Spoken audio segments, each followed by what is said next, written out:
when I was first making videos, you obviously have like, making money and getting subscribers is super cool. But like my thought process when doing it was like, number one, I get to travel the world, I get to see cool shit, I get to learn about making videos and stuff like that. But most importantly, when I'm like 70, 80, 90 years old and I'm about to die, I get to look back at all these cool experiences that I've documented and be able to show my kids, my grandchildren, all my friends around me like, oh, like, we're talking about like when it's 2080, you'll probably be dead by then. But like, I could be like, oh yeah, in 2020, like I was in Pakistan doing this with this guy, or I was in Lebanon with the mafia or something like that, and having all this like documented and stuff. I think that's like a core reason as to why you stick with it. Because if you don't have the reason to continue doing it, when you sit in a shit, which is inevitable at some point in your journey, if your sole purpose and sole reason for doing it is to, I guess, just be in it for the money, then you're going to crack when times get tough. Greetings, friends, and welcome to the Small Brain Pod, where today we have a really special guest. We're talking with Luke Damant, who has several million online followers, and he reached out to me a few months ago on Instagram, gave me some support. We started a dialogue, and he was just always giving me tips and advice and stuff. And actually, the conversation was hosted over on his website, where he like gives creators who are trying to start up advice, and it's basically like a school. It's like a classroom that you pay a membership fee for and get access to. So this interview happened over on his website, but I edited it on my end, and that's why you're going to be blessed with this nice conversation today. Luke knows what he's doing when it comes to posting content online. He's made a lot of money in his day, and I think this is more geared towards like the ins and outs, how to do it, like the struggles, kind of more behind the scenes stuff than you might be used to over here. But it was a really quality conversation. He's a really nice guy. And yeah, hope you enjoy. There's one more thing. If you're watching on YouTube or Spotify, there's like a little like button that will pop up periodically. It's kind of weird. I think it's just something on his end. Like I think he was streaming it on his website or something, and that's why you'll see that. So anyways, enjoy. Bye-bye. Where are you at right now? You said you're in Thailand? Yeah, I'm in Thailand, Bangkok, just chilling. It's a nice place to just get shit done. It's convenient. Yeah, it really is. It's so cheap. The deliveries there are fire. Yeah, it's so good. Just like 7-Eleven, the fucking shit. You know how it is. Yeah, just sit on your ass. Yeah. Yeah. You filmed a bit. You filmed a bit here, didn't you? Yeah, I was like on a big trip and I filmed. Yeah, I was just like, oh fuck, I have to film here. So I just like picked like a wet market and just filmed one video from Thailand. So it's a good time. My lady joined me for that one actually. She was pretty grossed out. I can't believe that the last thing that you filmed was freaking when you had 6,000 subs. Yeah. That's It crazy. took off. It took off pretty fast, man. I was like, it's kind of like that classic artist arc or whatever, where you're like dead broke and then you finally get a break. It was just like that. Like I'd been at it for almost 3 years, just like grinding my dick off, hustling, like trying to like make really nice videos. And I knew I was making good videos. It was just no one was watching them, and picked up odd jobs everywhere I could. Dude, I worked in the fucking desert, like laying power wire.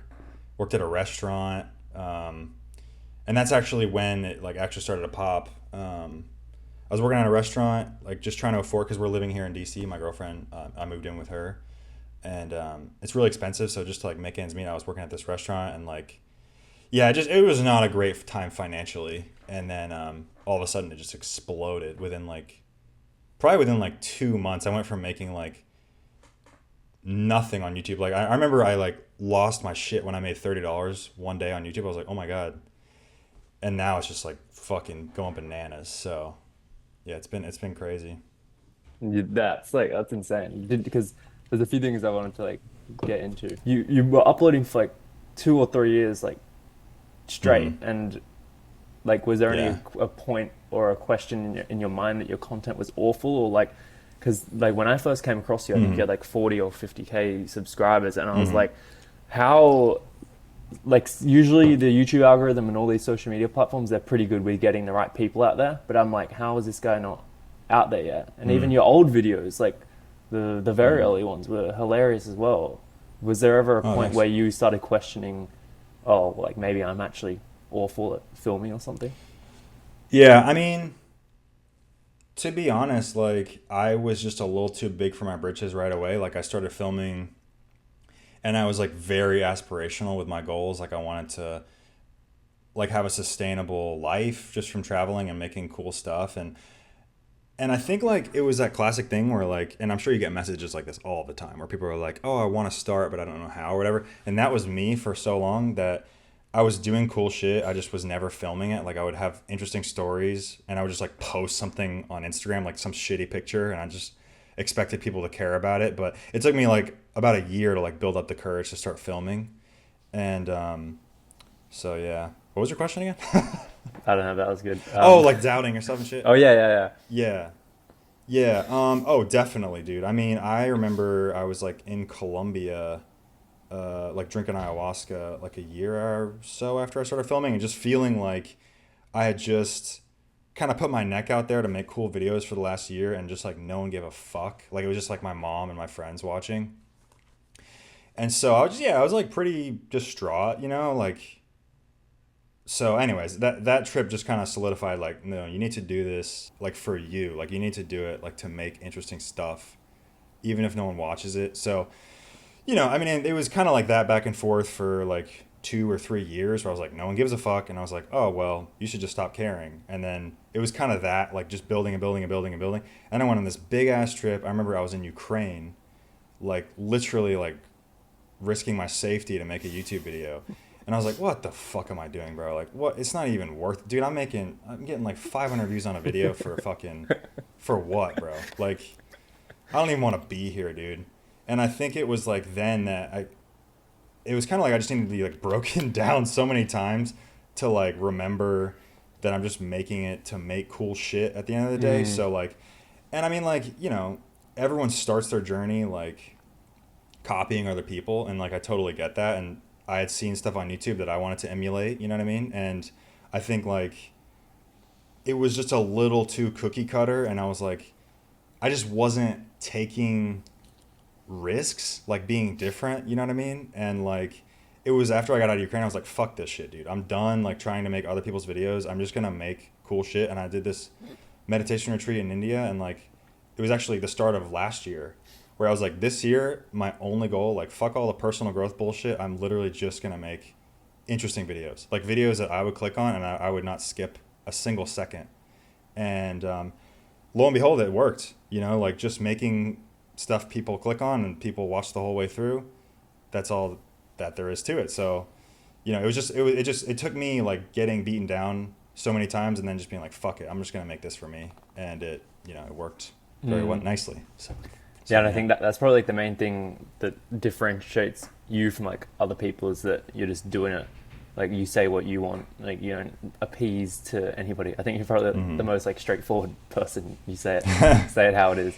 Yeah. Do you get a lot of people saying shit in the comments or like you're an arrogant American? You have that stereotype and stuff like that. Yeah. Yeah, definitely. I mean, people. There's like a constant theme, and like to be fair, I don't really check comments anymore. Like that was actually part of the resolution, was just like I'm just gonna just send it, bro. Like fuck it. Like me trying to appease other people has not worked for 3 years, so like it's time I do this for myself. So it's kind of nice. It's like giving me a bit of like freedom to just like say fuck it and like, okay, don't watch my video. Like no one watched before, and I was fine then too. You know what I mean? Like so.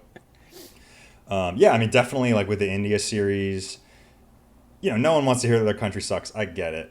And there is like a pretty general theme in those kind of videos where like, oh, I can't believe you're so well traveled, but like you're so ignorant and closed minded. I'm like, I just have preferences. Like, I don't think that's wrong to like have a taste of what you like, and like express it openly. I don't think there's anything wrong with that. So not too worried about it. Yeah, what was pre-Connor like 3 years ago?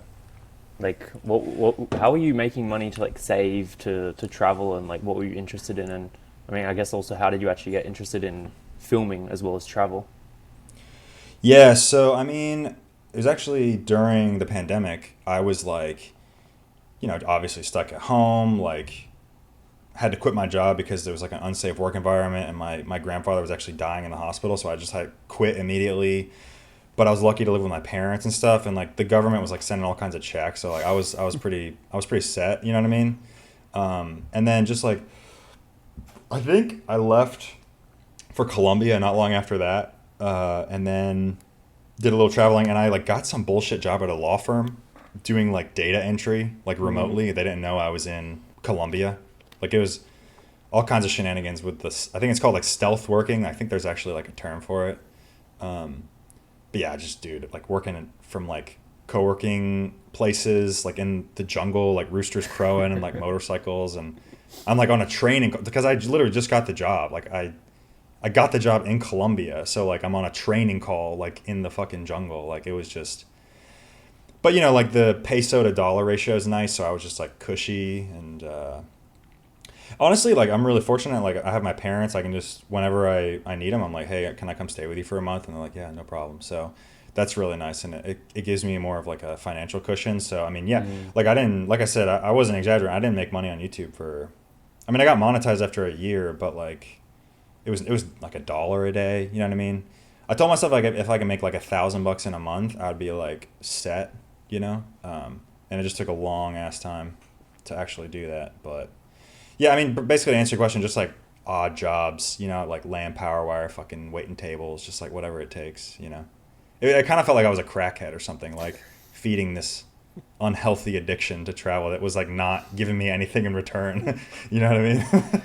Yeah, but the grind, the 2 to 3 years was worth it up until the point where you're at now. I think like $1,000 a month is where a lot of people kind of draw the line. Is because like, I mean, you can probably get by in a lot of places for $1,000 if you're gonna live in a dump, or you know, especially like if you're young and you kind of have the, I guess the grind to do it, then you're willing to put up with some pretty awful places. When I first started, I think I had like a similar budget of like actually what I was spending, like probably like $600 or $800 like dollars a month. But I was like staying in like shitty hostels and like, you know, being a budget backpacker. Yeah. Which you have to do. You have to do at the start, you know. Yeah. There are definitely hacks, like you can do like house sitting and stuff, but at the end of the day, like you're not really free. And also, dude, hostels, I mean, I'm 30, dude. Like, I'm not, dude, that's just weird if I stay in a hostel now. You know what I mean? It's just like these kids are all hooking up and drinking and Yucatan. I'm like, I don't want to be any part of that, bro. At 30, I'd expect that for like a 40 or 45-year-old, maybe, but 30, man, that's still so young.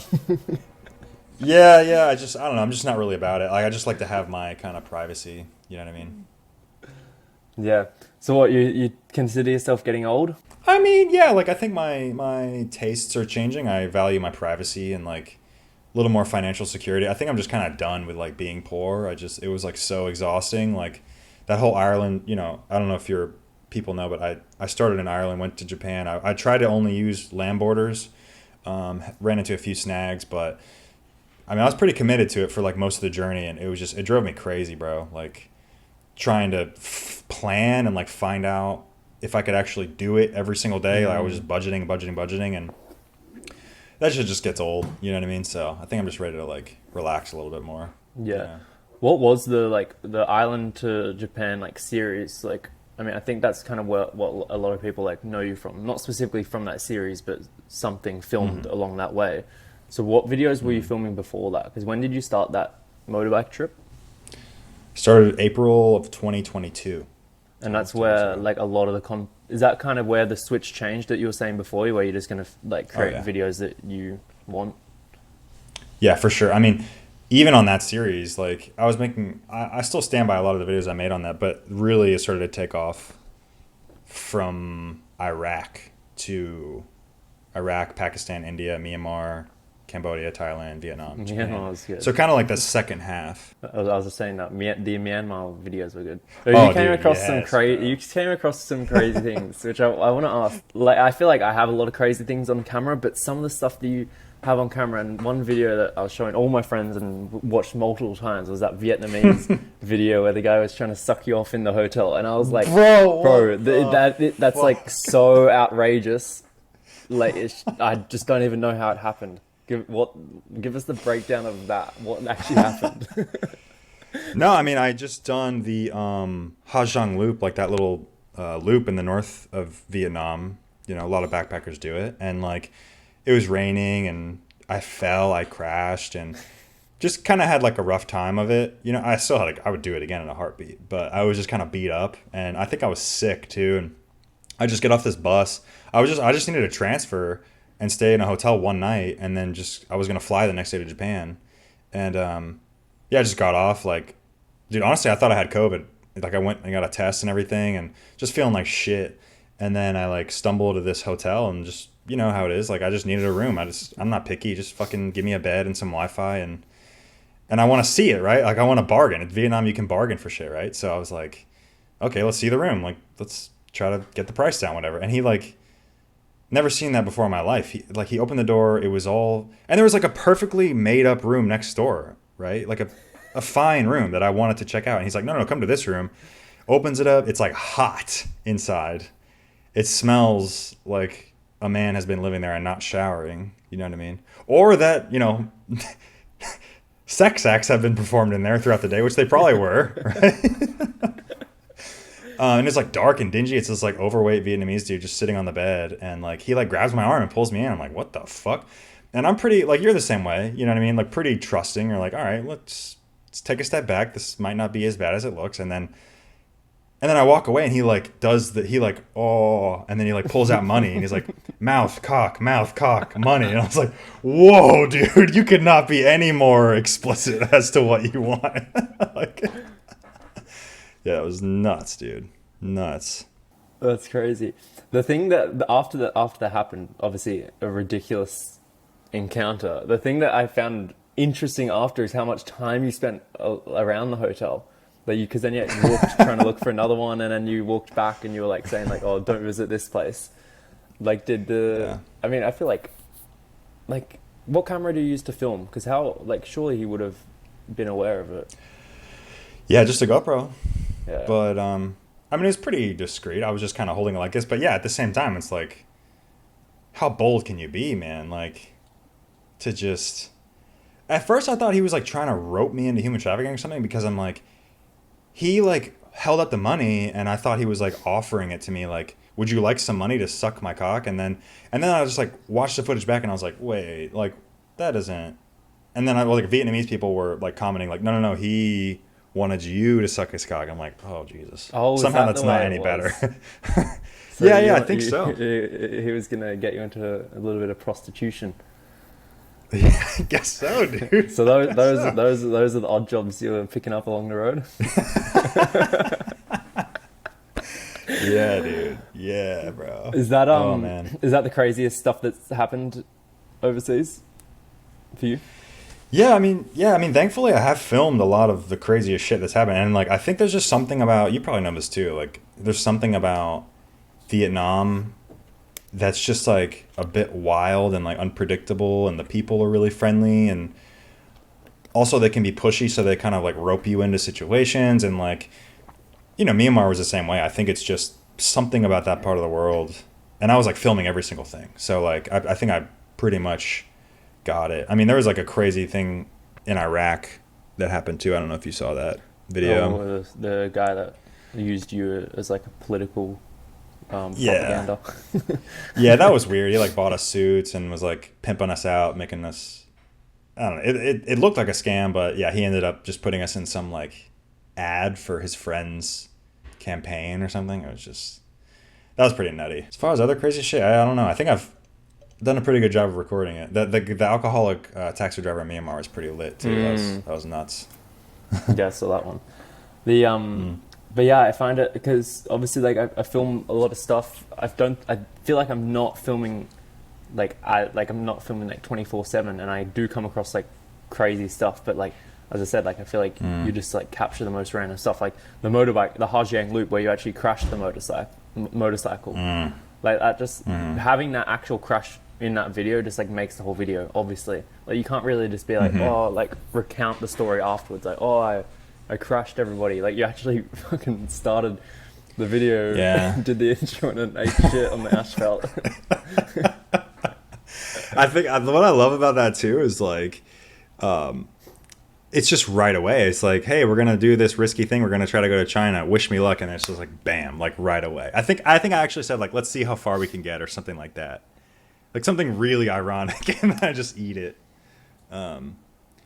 Yeah, but I mean, you can't film everything. Like, you know, if you're filming constantly, it's like so exhausting. Yeah, You know, exactly. so you got to like pick and choose your moments. But yeah, sometimes you just get lucky. I mean, the same thing happened with that like wedding. I think it was the next video from Vietnam. I just got roped into some wedding. They were like pouring shots down my throat, and it's pretty nutty. Vietnam's crazy. Yeah, so like we've been discussing, I'm not sure if this is included, but like the last video that you filmed, the videos that you're uploading now, you had 6,000 subscribers around that on YouTube. Any like subscribers or followers anywhere else, or were you just focusing on YouTube? Yeah, I mean, I had like 100K on TikTok, but I don't Okay. really. I think at that time I was just like, fucking TikTok. I Yeah. don't really like. So that's I think like I spent that year like just focusing on YouTube. yeah. So yeah, It's like literally the last video you filmed had 6,000. What do you got now? Like 350K? 350. Yeah, yeah, So I like think so. when you go back, because that's like 6,000 subscribers is like when you're beginning. Now you're like a full fledged like YouTuber. So like Yeah, w- it's crazy. now when you go, whenever you're doing your next trip, which we'll get into shortly, like what are things that you're gonna do differently? Have you learned anything, or are you just gonna do the same shit kind of stuff? Yeah, I mean, I've learned to just like not be so results driven. You know what I mean? Because I think my best work happened when I was just like, fuck it, dude. I'm just gonna make a good video. So there's that, and also like I don't know. I do worry about like since I'm so secure now, like financially and like career wise and stuff. I'm like in a much less tumultuous phase of my life. I'm just more comfy now. I'm like I do kind of wonder about like the quality and like the rawness I'm able to achieve with a more comfortable lifestyle. You know what I mean? I think because I don't really want to like fake being poor. You know what I mean? I don't want to be like, oh, I have to. I'm not gonna do that. But like, there is a bit more of like a real feeling watching someone like go through it. Like, okay, I have to stay in this like shitty hotel in India now, and like I have to like bargain for everything, and like so I don't know. It's not really so much something I learn. It's almost just like a worry of mine. Like I think I need to like continue to keep it real, like no matter where I am. And I think honestly, I think even if I'm in like a nicer situation, I think like my perspective will like hopefully be interesting. You know what I mean? So yeah, like I went to England. I filmed some stuff in England. I was just like talking endless shit about England, just like I was wannabe Americans, just you know, just like ripping on them just for fun. And I don't know. I think it'll turn out nice. So yeah. That was like, yeah, that was like, I think I saw the stories about the English breakfast and stuff. That was like like a few months ago or something. Yeah, a few months ago, dude, I take a while to edit my videos for sure. I mean, I'm just working on a video now that was like 4 months ago. So, yeah. Yeah, so what's like you obviously keep the videos like super simple. What is the editing process for you? Well, actually, let's go through actually from the very beginning. Like, do you like plan your videos, or you kind of just like figure out a place to go and film it? I mean, so what I've done now is like I've been at home, like posted up for like 8 months. And what we'll do, me and my girl, we'll just like watch like really, I think it helps to like broaden your like palette for what you're digesting like media wise. So we'll watch like stuff about geography or history or stuff, and it kind of like will spark something where you're like, ooh, that'd be cool to like go check out that border between these two countries that's like up for grabs. You know what I mean? It's stuff like that where I just have this huge long list in my phone where I do like if something really pulls me in, I'll make a note of it. But everything else I just kind of like land and I see like what's going on, like I don't know. I don't try to like strategize too much. I mean, I know there's like some places that are just like innately interesting, like a market in the middle of nowhere. Vietnam is just gonna be cool. Um, but no, I don't really plan much, and I think like actually my best videos are when random shit just pops up, like all that stuff in Southeast Asia. So I think there's like some like essence to like that spontaneity that like people can feel. You know what I mean? So to answer your question, it's a little of both. And I haven't really figured out a formula. It's just like whatever I'm most interested in at the time. Yeah, nice. Yeah. And then so once the video's filmed, you just edit it and basically like out of like, I mean, what's an example? Like How much of the footage do you think you like cut out or leave in? Honestly, I usually don't think. I'm glad you asked because I usually don't think about this. But I was doing the math earlier on my video I was editing today, and it was like between like a half and a quarter I'll use. So like if I film 2 hours, the video might be between 30 minutes and like 1 hour. Yeah, and do you just keep the camera like rolling the whole time and just, or you kind of turn on and off a bit? No, no, because like the battery, the battery and like the Yeah. memory and stuff.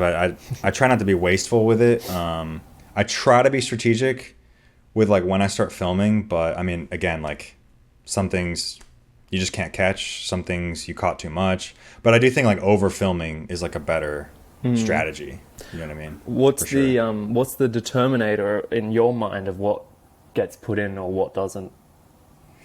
I think like as I'm like getting a little more experience, I think it's like you can kind of see like a thread, if you will. Like, okay, I might get like kind of heady here, but like if you're looking at the timeline, it's like a flat line of content. Think of it like that, like all the clips lined up like this. And then when you're cutting the clips, it's like you're kind of folding in between, if that makes sense. You're like, does that make sense? Fucking no. You're like, so it's like I a will. fucking flat line, right? And you're kind of like pulling, you're kind of like folding over, like, okay, let's get rid of that part. So we'll just fold these two sides together, and that's like where the clip ends and then where the next one begins. But there's all that other shit that's just gone. You know what I mean? Interesting. Yeah. No. So Yeah. so there's that, but then you have to like in those clips, like in that new timeline, you have to like find a thread. Like, what is the story that's being told? You know what I mean? Like, I know I sound like a fucking No, I wasn't. I wasn't expecting it to be that acid analytical. fucking hippie right now, but yeah, it's like it's basically just like finding a storyline that's Yeah. like cohesive and that people can follow, because I do like the raw style, you know what I mean? I think that's like what we both gravitate to, but also there's like the thing of like, are people going to keep watching, you know what I mean? And like if I'm watching it, I'm like skip, I'm like, okay, well that needs to be gone. You know what I Yeah. mean? So it's just kind of like whatever your intuition tells you, I guess, about like the story you're trying to tell. Yeah, exactly. It's like I don't want to be a Tulum hippie, but it's the vibe, the vibe of the video. You just gotta make like Yeah. I feel like after you've created 100 videos or whatever, you kind of get a good understanding of what is that good content or how the storyline needs to flow, so that it's like constantly engaging. But Yeah, you plan a lot of your stuff, don't you? Like in the course and stuff, it's like you kind of like will find like the most interesting parts. Like I was watching your Nepal stuff, and you're like, we're gonna do this, we're gonna do this, we're gonna do this, and the videos are great, but it's just like, I guess a different legwork goes into it. Yeah, I feel like I'm in that hybrid where it's not like fully like planned out, but I would say I just know like for me what the best things and what the most interesting things are in the city, or like the best places to visit, and then from there I kind of like go and figure it out and wing it kind of thing. And obviously you can't plan interactions with people, or you can't plan interactions with random things on the street. So that's usually the planning that I do, of just like actually knowing what I'm kind of getting myself into. Whereas previously, like when I first started, it'd just be like, I remember like I was staying in, did you ever stay in Paharganj in Delhi, India? No, is that like a neighborhood? It's like, or? yeah, it's like the backpacker area. But I remember like there was like a street there with like all the hostels, and I just like would walk out and just film like a shitty 10-minute video and think that was like good content. And it's like, man, like what'd you do? You just literally walked the street, saw some cows. That's it. Like you didn't actually do anything. Yeah.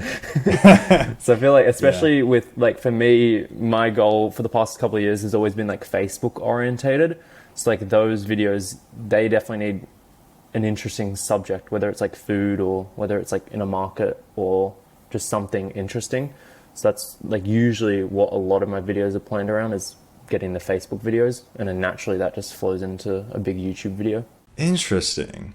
Yeah, Facebook is like a different beast that I've like yet to discover. But so you're saying it's like less personality based on Facebook, and it's more about like where you are and like what you're doing? No, it's definitely still like personality orientated Facebook, but you can't like, it's like 3 to 4 minute segments. So like you always aim for like 3 minutes on Facebook, because that's what it takes to get monetized. But the main thing is once a person reaches 1 minute a 1 minute view, that's monetized. And then obviously anything beyond that is just good for the algorithm because the watch time is far higher. So there's kind of like when you're filming Facebook videos, you kind of like want to, like if you're eating a food or something, like what's your favorite Indian food? Pani puri? Do you like that? What's that? The cheese stuff. Oh, What the fuck's it called? paneer. Paneer, yeah, Okay, yeah. So Yeah. if you're eating like a paneer roti or something, like you don't and it's a Facebook video, like within 3 minutes, you kind of like have got to bring the viewer on like a, like it's like a YouTube video. You kind of got to bring them on the experience so that at the very end of the video, they get like that hit and of the dopamine or whatever it was that they wanted to watch from the video, which is generally on food videos, what you're actually eating. So like, you kind of got to like build it up. You got to like enter the store. You got to speak to some people with in mind that these viewers are there to like see you eat the food. So around like, like a minute 30 or like 2 minutes, that's when kind of the food stuff happens. So that obviously if you had within the first 20 seconds, you eating the paneer, like people are going to click off for the rest of the Right, video. they're not. Yeah, yeah. So that's like why Interesting. Facebook videos are a little bit more planned. Now it's happened. Now, obviously, the past few years, it's happened a lot more naturally for me because, it's just kind of you just pick it up. But I'd say like I'm in that hybrid of kind of planning a bit of knowing what the best things to do are in the city, and then also just going there and kind of winging it and experiencing it as well. Right. So do you go places like specifically to film stuff? You're like, oh well, I've heard about this festival in Nepal and I'm gonna go there, or are you just like, oh, I'm just happen to be meeting a friend in like Indonesia and oh look at this cool thing. Like what do you think is your like perfect balance of like spontaneity to like planned? Do you mean like actually flying to a new place for one video? Well, I just mean like in general, like what's your formula for like every time you turn on the camera? Is it like, all right, I'm gonna do these things, or is it just like let's just see what happens? You know what I mean? No, usually it's like if I like fly to a country, then I'll have like a target of like 10 to 15 videos, and then just whatever happens in those few weeks that I'm there. That's like if something, like of course once you have boots on the ground, like some videos will just come up where you're like, oh, I didn't even know this existed, and this would be a super cool video. Yeah. So you got to obviously be like adaptable to some extent. Yeah. Damn, you film 10 to 15 videos every country. Dude, that's a lot, bro. Damn. So you're filming like every day then? Well, I haven't filmed like for like 4 or so months. I'm in like a similar situation to you where I have just a lot of backlog of content. But yeah, like if I go to a country, it's kind of like a sprint, like 2 to 3 weeks of just solid videos. I feel like how a lot of people are doing it nowadays is get in and out, get the flow going of like filming videos and whatnot, and then kind of chill and work on like the back end of like editing and stuff like that. Do you have like a home base? Do you like go fly and then you just go back to Australia and just chill, or what does that look like? In 2023 I did that where I was like kind of not in a similar situation to you of like living in DC, but like I'd do trips out of Australia like 3 or 4 weeks and then come back and just chill there. Now I'm just like homeless on the road again. Yeah, that can be exhausting though, bro. How are you dealing with it? No, well, like I know how exhausting it would be like early on, because you'd be like, jumping around like every week or two. But now it's like I've figured out over the past couple of years like what I need, and the main thing is like an actual nice place in a nice city with like good food around, good gyms and stuff. But it's more just like you can get like monthly rentals on Airbnb and they're pretty comfortable. That's usually the plan. Is like just do a month and then move on to like the next place for a month. That's like the best way to do it.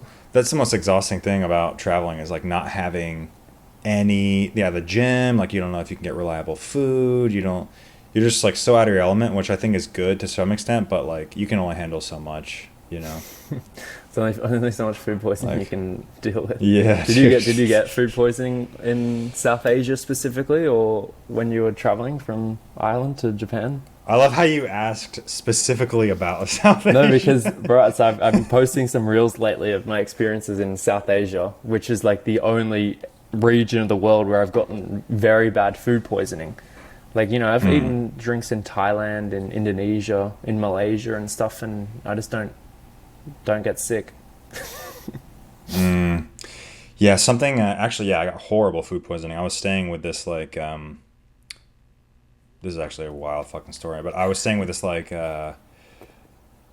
what would you even call it? Like religious royalty in Pakistan. It was like some guy that claims to be a descendant of the Prophet Muhammad, and just like insanely wealthy people, like Range Rovers and like servants and chefs that live in their house and like marble floors and dude, it was crazy. I stayed with this guy for like I can only handle like 3 days because it was like uncomfortable how wealthy they were. It was like I'd be woken up to like fresh orange juice like in bed. It was like weird, bro. And I mean, I love the dude. Great guy, like great family and everything. Very, very nice people. But How'd you meet I them? just felt uncomfortable. It was actually a Pakistani English guy who, yeah, Pakistani dude studied in a British school in Pakistan, then moved to London, and I couch surfed with him in London. And then he put me in connect with all these people in Pakistan, which Pakistani people just do. They just love hosting people, and we're very grateful for it. I'm not like complaining or anything. It was just strange.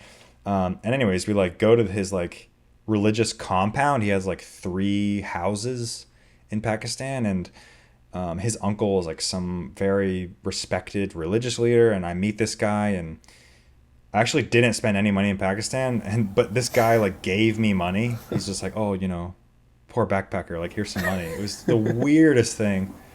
What? How much are you And talking? so I How actually much money? $5. Yeah, But still, a I net thought you were talking positive. about. I thought you were talking about like wads of cash, like No, no, no, thousands. no, no, no, no. He just What's $5 gonna get you? Some yeah, paneer. well. I actually still have it because I couldn't spend it. I literally have the money here. Like, so, anyways, I'm kind of rambling now, but like, I met this guy, really nice guy, and then he had like some big plate of offerings that like his followers had brought him, and so he gives me like a chicken kebab, and that was it, bro. I was like, it was the worst food poisoning of my. I was like, The Exorcist, just like all night, bro. I called the host, the guy that was hosting me.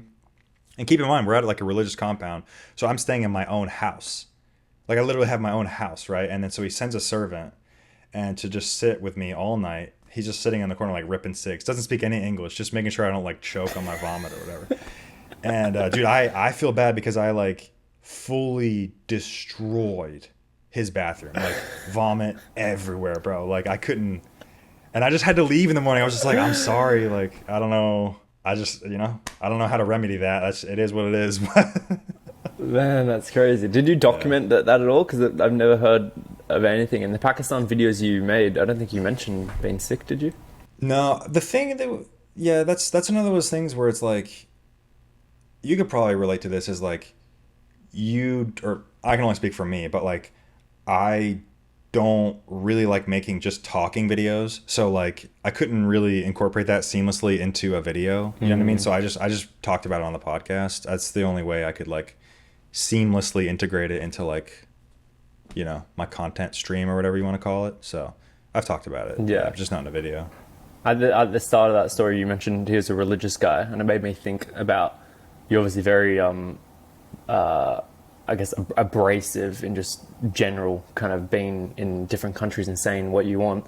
What's the standpoint on religion and stuff? Like, do you ever speak about religion in videos? I just think it's curious because you kind of just say whatever you want. Yeah, I don't know. I kind of have like a soft spot for religion. I think I respect it, I think, I mean, this video is different, right? Because, and I don't want to like speak too bad on this guy because I want to go back and like film more because it was just bonkers, like what was going on there. But it was weird. It definitely like kind of stunk of corruption and stuff because these poor people are like giving them wads of money just for basically being related to Muhammad, which is debatable at best. See, I'm doing it now. I'm talking shit. I'm trying not to, but like, no. Generally, I try to steer clear. I mean, I try to respect people's religions and like try to, because it's all pretty much the same shit, So What's like the biggest thing you've gotten in hot water for like, is there a time where you just think about all the comments ripping you apart or just people trashing you? well, so yeah, I'm glad you asked, Luke. It's happening right So- now, actually.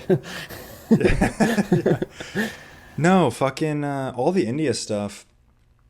You know, and India is a huge country. It has 1.4 billion people. I get that there's diverse opinions, but like there was some like prominent YouTuber with several million subscribers that like featured. It was called like when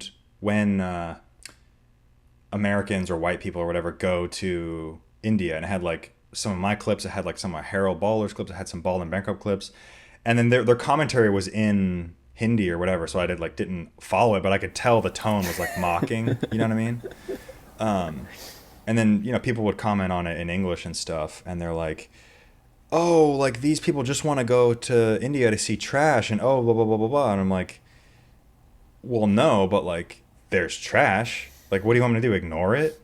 Like I didn't seek that out. It just found me. Like that's the way the videos work. I'm not like going there with an agenda. I'm just turning on the camera and filming what's happening. So like, why are you blaming me for your country being fucking filthy?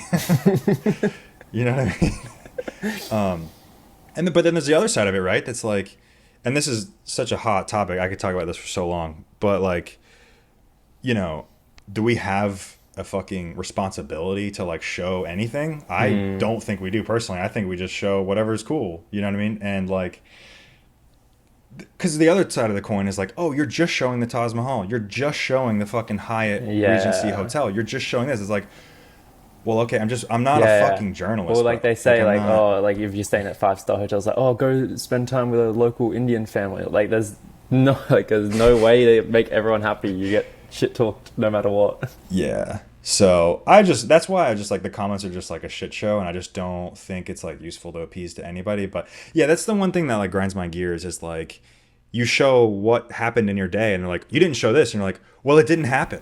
Like, what do you want me to say? Like, there's trash in Delhi. Sorry. Like, am I supposed to not film it? That's just propaganda at that point. You know what I mean?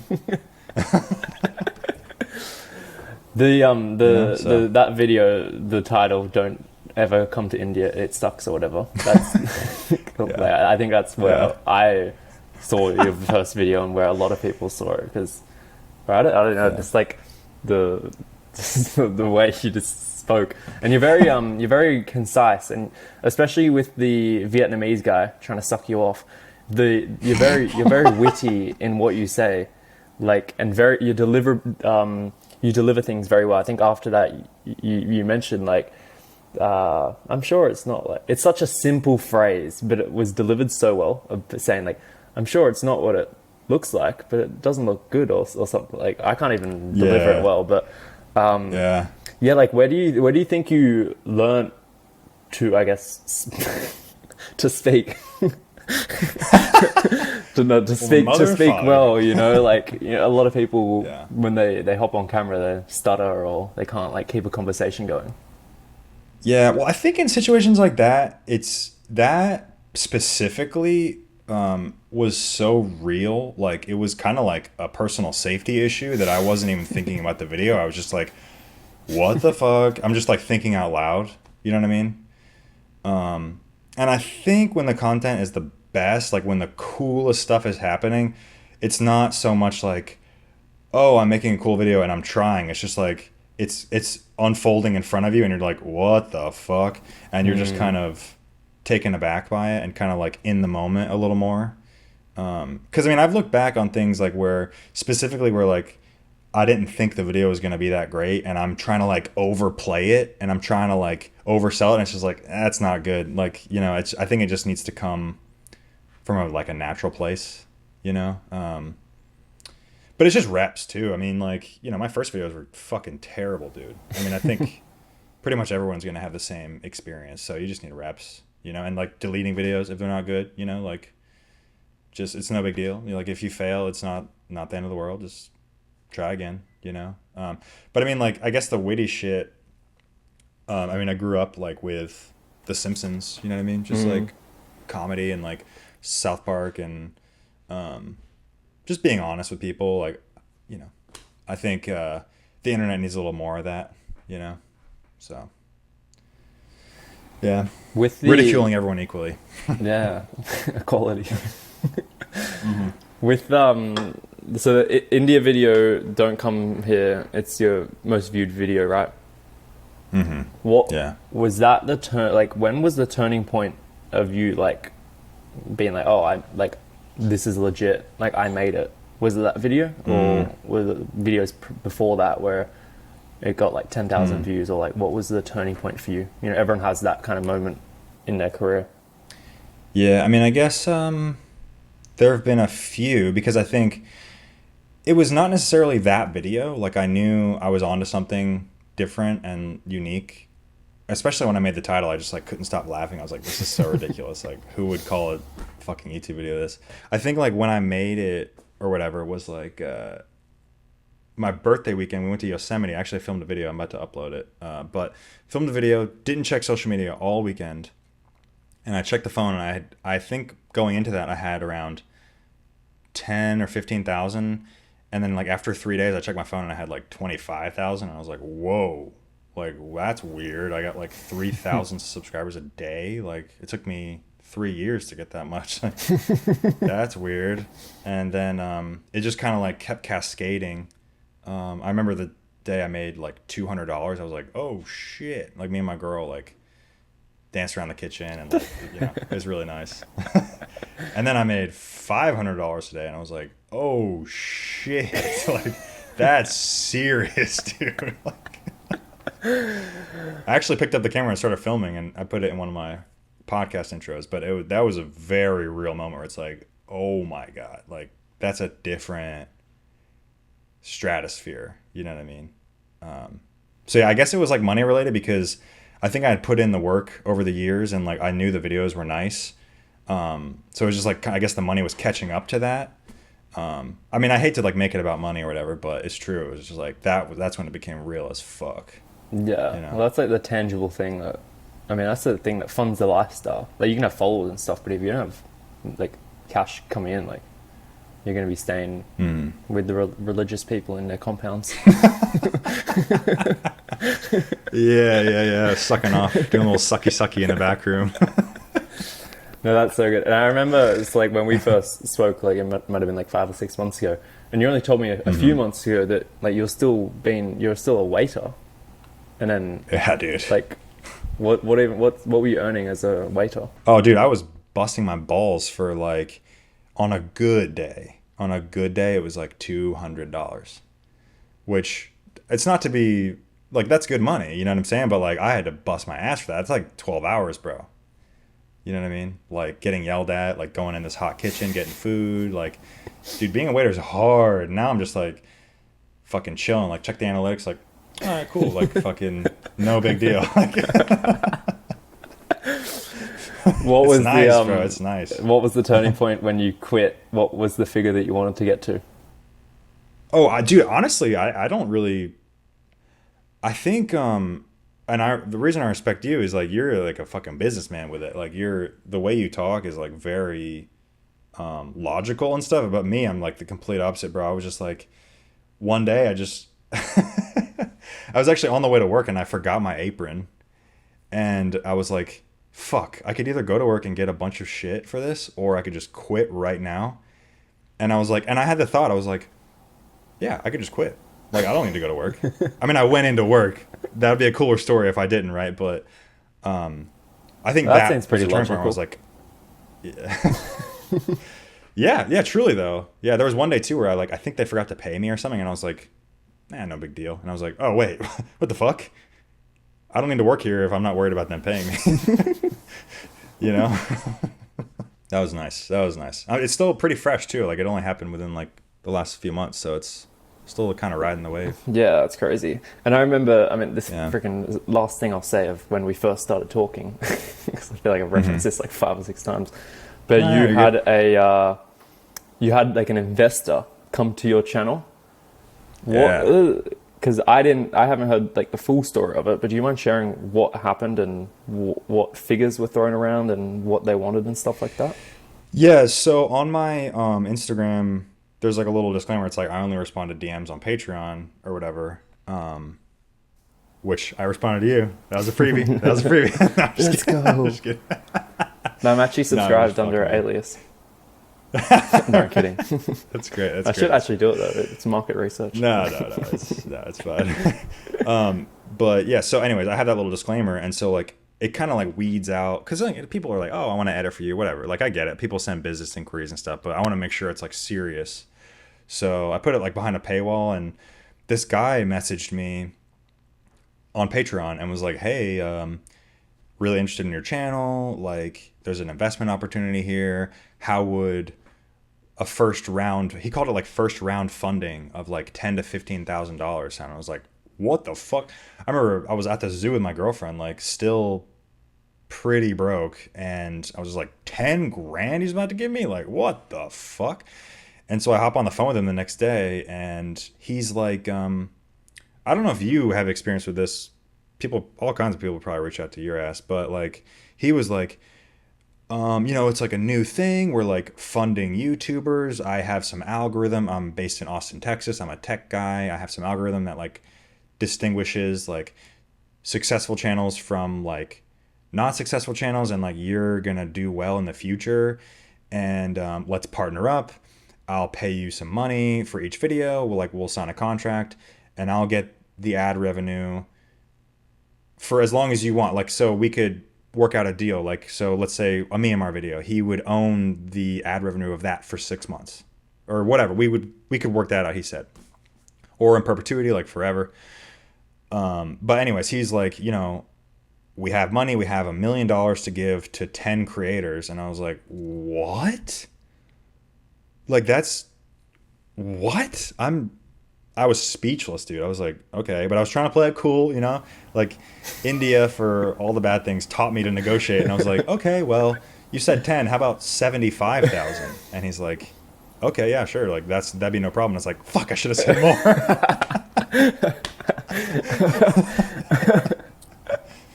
So, it pretty much ended there because like I got off the call and actually texted you, and I was like, dude, this guy's about to give me a lot of money. I don't know what to do. I'm not prepared for this. I don't know if I should hire someone to like look at the analytics and give me an answer. But I think you said this, and my girlfriend said this too. And like, yeah, if he's a business guy trying to make a buck, he's not going to like waste money on me. He thinks that he'll make more than 75 if he's going to give me 75. So I can just wait, and no big deal. So yeah, that's pretty much that. Yeah, it's really a waiting game. Cause like, how many subs were you at that point? Like that's pretty early on, right? 50, 60, yeah, something like that. Yeah, it's crazy though that people like approaching you like that. I mean, I've never had any investors come and throw 75 grand at me that easily. Yeah, bro, it was wild. I was like, is he like taking me for a ride? Is this some kind of scam? But dude, he was serious, bro. It was like a sugar daddy thing. He's like, I'll fly out to DC. We'll have lunch. We'll talk it over. And I was like, what the fuck, dude? This is like weird. Like, I was literally like worried about finances for years, or not years, but like that whole trip. I was like, how am I gonna? And when I got home, I was like swiping the credit card, like fucking fingers crossed I can pay this. You know what I mean? And then this guy just throws around that. I'm like, what the fuck, dude? And but by that time, I think I was. I was gonna say, are you glad with the decision of not going ahead with it? Yeah, because I mean, I just don't like. He said he would be like pretty neutral, and like he offered all of his services. He's like, oh, we could reach out to like YouTube partners and get you a better RPM, and which honestly sounds nice if it's possible. But I don't know if it's possible. Like, I'd never even heard of that. Yeah, these venture capitalist funds, you gotta hear the shit that's coming out of their ass. Yeah, honestly, bro, who knows? It could have been bullshit, right? But I don't know. I just took it as flattering, and I just kind of like walked away. So. And I feel like I think I might have said this to you, is that, I mean, at least for me, the reason I got into this is not to have a boss, like not to have anyone ahead of me. Once you're on like a payroll or paycheck like that, then it's like, fuck, I have to go and film this video. Like something changes, like, oh, I need to deliver like 1 to 2 videos a month. Like you can't just take like 3 months off, whatever.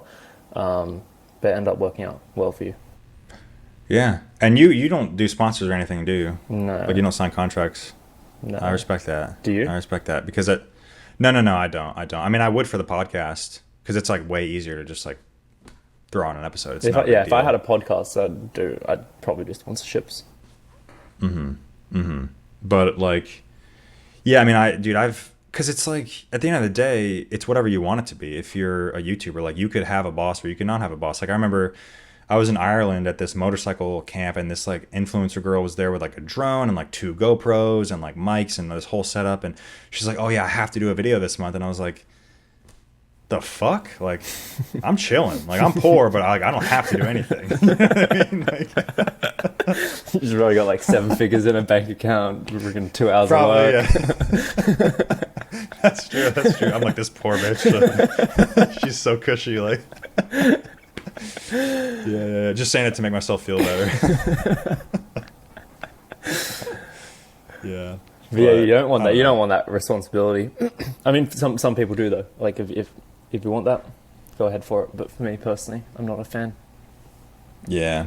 I don't know. I mean, the getting's good. I don't think you have to like sell your soul to anybody, you know? Yeah, exactly. So.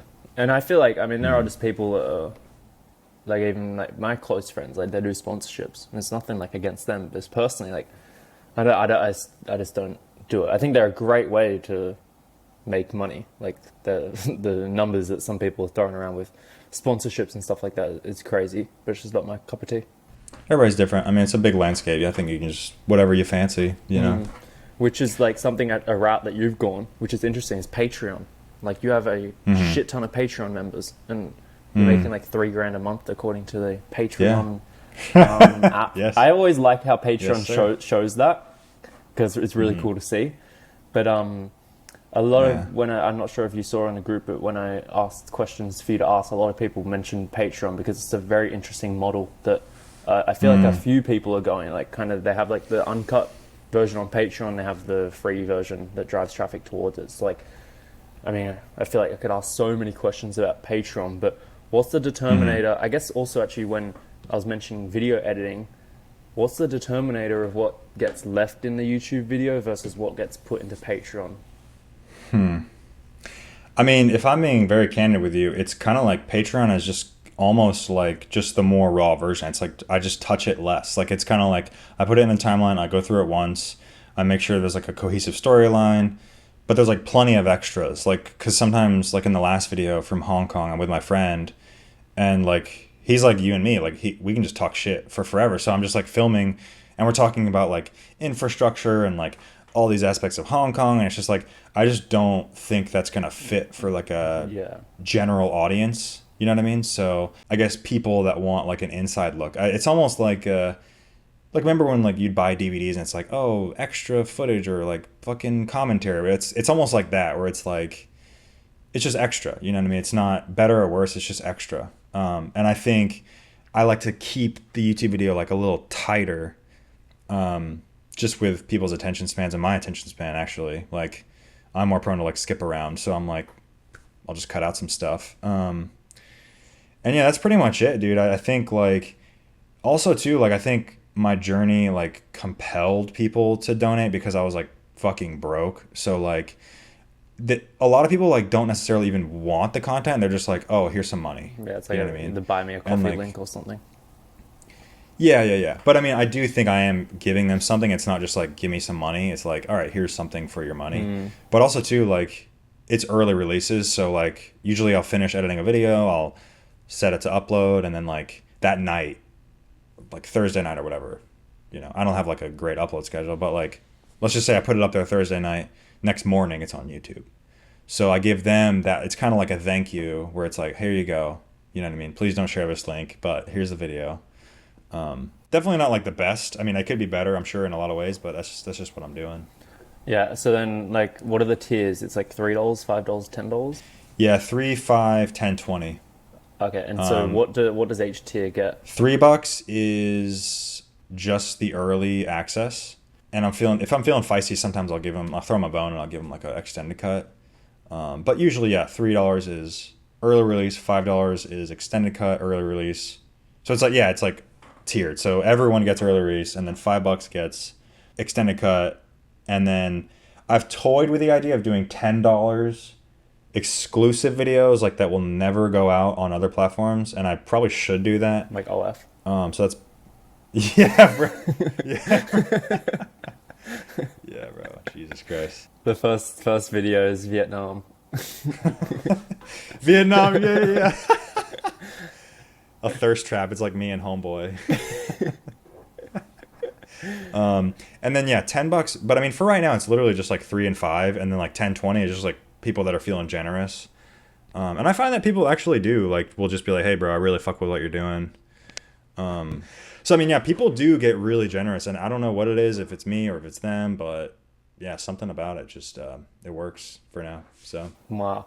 What was, did you have Patreon from the very start? Like, when did you start the Patreon account? oh yeah, I started it well before I should have. like I had not a lot going on. I think because I think Harry, I've heard him on a podcast, said something similar where like he got a lot of traction on shorts or something first, or something similar to that. But the same thing happened to me. Like I did really well on TikTok, like well before I had any talent or like any storytelling ability. It's just something about that app. And so I did really well on there, and I was like, okay, cool. I'm gonna branch out. I'm gonna do YouTube. I'm gonna do Patreon. And I think I just, like I said earlier, I was like so ambitious, and I was a little too like quick to pull the trigger on the Patreon stuff. But like, you know, it worked out in the end. But I had it. Yeah, I've had it for almost 3 years now. Wow. Well, it's like, when did you see any correlation with a specific video that went super viral that people wanted to see the extended cut of? Or like, because like, I mean, how many, you have like 250 members? I know it's like 3K a month. Well, it's weird now because Patreon does like free memberships, so you can see when someone posts, but you can't. It like notifies you that they have posted, but it doesn't show you the content. So that, fuck, I think I have like 2,000 people. Wow. And then the paying people is like, I don't even know, 200-300, something like that. Yeah, maybe more. What was, because like, I think the average is like $5. Yeah. So that'd be 150 maybe. I don't know. I don't What really was check like it a bunch. how did it grow so much? Because that's a big number for Patreon. Like, did you notice any specific thing that grew? Yeah. I think honestly, when I make, and it's like a hard balance, right? Because if you're making stuff to be an advertisement for your Patreon, you're gonna piss off the YouTube people, the YouTube viewers. And if you make stuff that's like empty, crappy, boring Patreon content, you're gonna piss off the people who are paying you, which it's hard, right? Like it's a hard balance. And at first I definitely deferred to the Patreon people because that was the only check I was getting, bro. Like YouTube wasn't paying me. So like, I think I was making $500 on Patreon, and I was like, cool. Like, yeah, I'll just, fuck you, YouTube. I'll just like make everything an ad for Patreon and, get fucked. I'll just get paid over here. Like we don't have to do business. And then I think the funny thing is though, what I'm trying to get at is like, it's very linear. Like YouTube was like this, but Patreon's like very, very steady. So I'm hoping, you know, if things don't work out on YouTube or whatever, like that's going to be like a bedrock. And that was the plan all along, was like, let that be the foundation of everything. And, but yeah, there was one video. So what I was trying to say earlier is like, if you make stuff for the, I almost said OnlyFans, for the, It's just, it's embedded into your subconscious brain. You just didn't think about it too much. Right. It's a little Freudian slip. If you make stuff for the, fuck. I guess I gotta start an OnlyFans. I guess, guys, listen, you're hearing it here first. If I make stuff for the Patreon, it grows, but then I piss off the YouTube channel. So I made this video where I like went to some sex shop in Japan, and the extended cut was like 30 minutes, but I had to cut so much that the YouTube video was like 12 minutes long, and I felt kind of bad, and I was like, sorry, but like, is what it is, bro. Like I put a lot of work into this. I'm not gonna not post it on YouTube. And yeah, the Patreon grew then. I think it's just like if you put out specific content for Patreon, or like way back in the day, I was in Colombia, I filmed something at like a weed farm, or like interviewing racist people, stuff like that, where it's like, I saw that video. You know, if you make it for Patreon, it'll grow. The Antifa one. I had my assistant dig up some research on you, and the first video, or at least the first video that's on YouTube, is that one. Fuck, bro, you're it's like so a cringe. different. You're like a different person there. Yeah, it's crazy. You're like a. It was so bad, dude. Just like a like not like just like an innocent journalist or something going into the depths of the woods or something. Yeah. I was just trying to, everyone tries to find their way. I think I went through like a phase of doing like kind of serious, like tearjerker, like the Ukraine videos, the Antifa videos, just like homeless videos. I'm like, and I look back, I'm like, what the fuck, bro? Like, I don't know. It's good. Like, I don't know. I guess it's good to have a purpose, but like, it just wasn't good, bro. What's the going back to Patreon and YouTube? What's like the moving forward? Because when you mention all these things, I feel like it's very relevant to a lot of people, not specifically with Patreon, but with just allocating time and like energy and finances into all these different platforms. Obviously, like there's so many ways to earn, and you're heavy into like Patreon and YouTube. What's moving forward for you going to be like? Are you going to just stick to what works? No, I mean, I definitely want to do Facebook. I'm in the process of hiring an assistant right now, thanks to your help. All the hiring shit's like fire. So I'm hiring an assistant to like post steadily on there. I have an editor and stuff, but yeah, I want to like grow the Facebook. I want to grow the TikTok. I want to grow YouTube Shorts. So that's like, and I want to get the Facebook or the podcast monetized. So right now it's just Right now it's just YouTube, Patreon, and then I want to add those 4 income streams, just to be a little more like steady month to month, because I know YouTube can be kind of crazy. So yeah, just kind of expanding my net, so to speak, going forward. Yeah, just focusing on other things and stuff, which is good. Yeah. Like having not being reliant on at least Patreon. You have stability and you have that steady growth. But YouTube, sometimes it can. Yeah. It's like a roller coaster sometimes. Yeah, it's weird. Like, and the analytics make you feel like shit. They're just like, Yeah. the way they frame the graphs are like, you could have like a crazy day where you get a bunch of money, and then the next day is like also very nice, but it like shoots way down. And you're like, wait, what the fuck is this? Like, it's like some mind games, you know? Yeah, they got to get you on. Got to get you moving forward and getting back up to the heights. Yeah. But dude, no, what you're able to do on Facebook is crazy. I don't know. From what I've heard, I think you said you can make more on Facebook than on YouTube. Yeah, like I've made more money overall, and I've been on Facebook not way less, but like I started Facebook three almost exactly 3 years ago. YouTube I started like 5 years ago, but I've earned way more on Facebook than YouTube.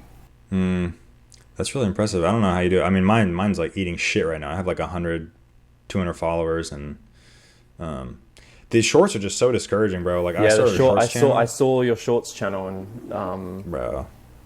yeah, It's not doing good. I don't know if I just don't know what's going on. And also like the YouTube, I don't know. Do you have a shorts channel? yeah. I have a shorts channel with like over 1 million subs.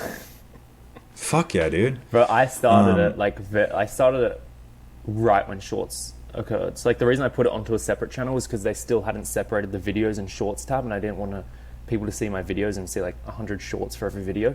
So I started just a whole new one, and I was just blasting shorts. And that was when, when the social media platforms, they bring out new features, they're like driving a lot of traffic to it. So there's way less people on it, and there's so much more traffic going towards it. So I was like able to, like, bro, there were like times I had like 200 or 300K subscribers in like a month. Whoa, dude. Yeah, I think they're like 2 periods. Just posting old of that. TikToks and stuff. Yeah, literally just like getting my assistant to schedule the TikToks that were posted previously. That's insane. Yeah, I mean, I'm doing the same thing, but maybe it's just too many people, or I don't know. Because I mean, people always say that about phases of the internet. They're like, oh, it's saturated now, but it's like, but there's still opportunity. So I don't really know what's going on with that. But dude, to get monetized, I don't know if you're probably so far removed from it, but like, to get monetized, bro, you have to like get 10 million views in 90 days, which is fucking on shorts, crazy. On shorts, yeah, you have to have like no, so many subs, that's and then honestly get 10 million. on shorts. That's not outrageous. Well, for me, dude, I'm getting like 19 a video. Like, I don't know what's going on. Here's the crazy thing is, so like I started my shorts channel April 2022 when it first started, and I was doing two posts per day of content that was like popped off on TikTok. I already had like millions of views, and for 2 months it was literally just dead. Like probably the same stage that you're at, like 100 views, 200 views or whatever, for like a month and a half. uploading 2 times per day. Luckily, I had everything scheduled. Otherwise, I would have just given up. And then just one day, it went bonkers. Like one video, all it takes is one video on Shorts, or at least when I started, and everything just flows. Like one video got like 10 million views, and then all of the other ones just like flow off. And then in like the past 48 hours, you're doing like 30 to 40 million views, and it just like from Holy obviously shit. it tapers off from that. But then it's just like you have like all the like YouTube algorithm, they know what audience to attract, and they have the kind of the data of that. So just keep at it. All it takes is one video to go viral. Like you could upload, like, have you created a short form piece of content from the Vietnam stuff? Like No, I'm actually working through, so I'm still in Myanmar. I'm trying to go chronologically. yeah. But yeah, the sucky video, I think Yeah, will do like nice. if you can, Yeah. if you can edit that, and you also got to find your style, because you got to. This is the first time that you're editing like short form content, so you got to figure out what is like gonna work, and it might not work for a while, but those like you got good content there. Like that's the. I mean, a lot of people, the best way to make it is like post on YouTube, and then once you have like a proven product, like once you gain subscribers and you have followers, then it's easy just to replicate that over to the different social media channels, because clearly if you have followers there, like your content is going to be interesting and entertaining. Yeah. It's funny because actually I started on TikTok. Like I actually was making a lot. I was getting a lot of views, and then I went to YouTube, and now I'm trying to go back, and it's like I almost feel like an old man or something, like out of touch. Like what is this newfangled? What are these? You know, I just yeah, it's a lot, dude. It's a lot to juggle. But you're crazy with it. You're like you have so analytical. You're like, oh yeah, the fucking no one's in there, and like you have this like business brain where I'm just like, oh that's cool, I'll film that, and then like no one will ever see it, and it'll get 9 views. And like, you know. No, the one that I'm focusing on now is Instagram Reels. Like I always thought Instagram was dead, but it just depends on like the usage of what you actually want to achieve from it. But like Instagram, like I uploaded a video I mean, it took a while to actually go viral, but I uploaded like a week or two ago of, believe it or not, getting food poisoning in India. Who would have thought that would happen? But that video, like, what's that at now? It's at like 3 is it freaking 2.7 mil when I went to bed last night. That's at 3.2 mil on Instagram Reels, but somebody stripped it and posted it to Twitter, X, and it's at 17 million views. So I'm like, oh man, all right. So then I did a Bangladesh Dude, version, and I the posted price that of success. posted that on Twitter. I don't actually know how it performed. But do you? I mean, how does the even? Is there an RPM on Instagram? Because I've been trying to find out that. Like, if a video does well on Instagram, do you get paid, or is it just by like Instagram subscriptions? Do they need to subscribe to you, or? Yeah, I think like I think you can make money on Reels, but it's a very small amount. I think it's mostly. This is why Instagram is useful for me at the moment, and for other people. It's either you create content to get a following and drive that traffic towards some paid product, or to sponsorships.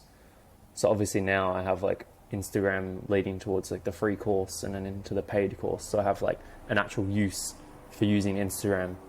Whereas before, like if you're just trying to use it for ad revenue, then it's going to be shit. Interesting. Yeah, that's weird. It's like they're almost incentivizing you. They're almost incentivizing users to get off the app, because if they're not going to incentivize you to like make good shit for Yeah. Instagram, they're going to incentivize you to like send people away from it. So that's Yeah. weird. That's why like YouTube and Facebook and stuff, they've done so well, is because like there is like financial incentive to create good videos, because you're going to get paid for it if people watch. Yeah, and YouTube is such a sustainable. I mean, besides all like them just like pulling random people's channels for. I don't want to get political, but like, you know, like the policy on like Ukraine, like if you don't fully support the war, if you say anything against it, you just can't have that video monetized. That's kind of fucking weird. And I feel like besides that, like it's great. It's like such a sustainable platform. You can like make a full on career from it. You know? 100%. Have you like your content is sometimes kind of edgy? Do you have videos that are demonetized or have issues? Yeah, dude. Yeah, dude. I mean, I had one where I was like hitting, you know, the Vietnamese tobacco, like Thuc Lao or whatever. It's like the bong. Yeah, and... in Ha Giang I did it. That's big up there. Nice. Nice. Did you fall on your ass or throw up or anything? No, it wasn't too bad. Yeah, Like, cause it's not bad. It's yeah, not bad. I from what I'd heard, I thought it was gonna be like super strong, but like, Yeah. But yeah, I mean, I hit a bong of that shit and they demonetized it and I appealed it and I actually got an agent like on chat and I was like, what's up? Like, it's tobacco. And I tried to pull like the PC card on them and I was like, you're being very like culturally insensitive to Vietnamese people right now. Like, this is their culture and you're deeming it inappropriate. Like, but no, it didn't work. I got pulled. But I mean, like, the thing is, the great balance between YouTube and Patreon is like, if that happens, I can incentivize people to go to Patreon and be like, hey, look at what these cocksuckers did to the video. Like, I'm not getting paid and they don't want you to see this and they're not going to suggest this to you. So, like, what's up? Come to the Patreon. Like, no rules over there. Or, like, no problem. So, it's like an easy selling point. And, like, actually, right when that happened, when I got demonetized, I went to the description and I was like, kind of like a cunty little message like YouTube doesn't want you to see this video and they don't want me to get paid, so go to the Patreon and support independent video journalism and whatever the fuck, you know. Yeah. Yeah. So I mean, it's at the end of the day it all evens out, but yeah, they're kind of pussies with that stuff. but overall, like, usually YouTube is decent, as you were saying. Like that's kind of ridiculous, but generally, like, it's always good experiences and support is usually there. Who were when you started? Who were some of like the YouTubers that you emulated or enjoyed watching their content?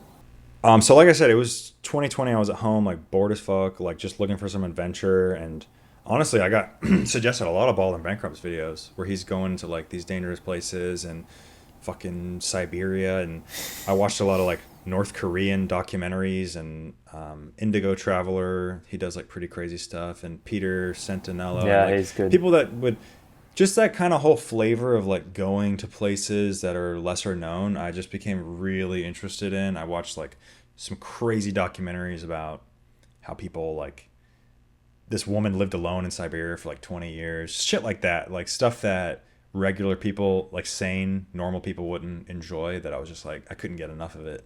Yeah, those are the OGs. Like Indigo Travelers, so good.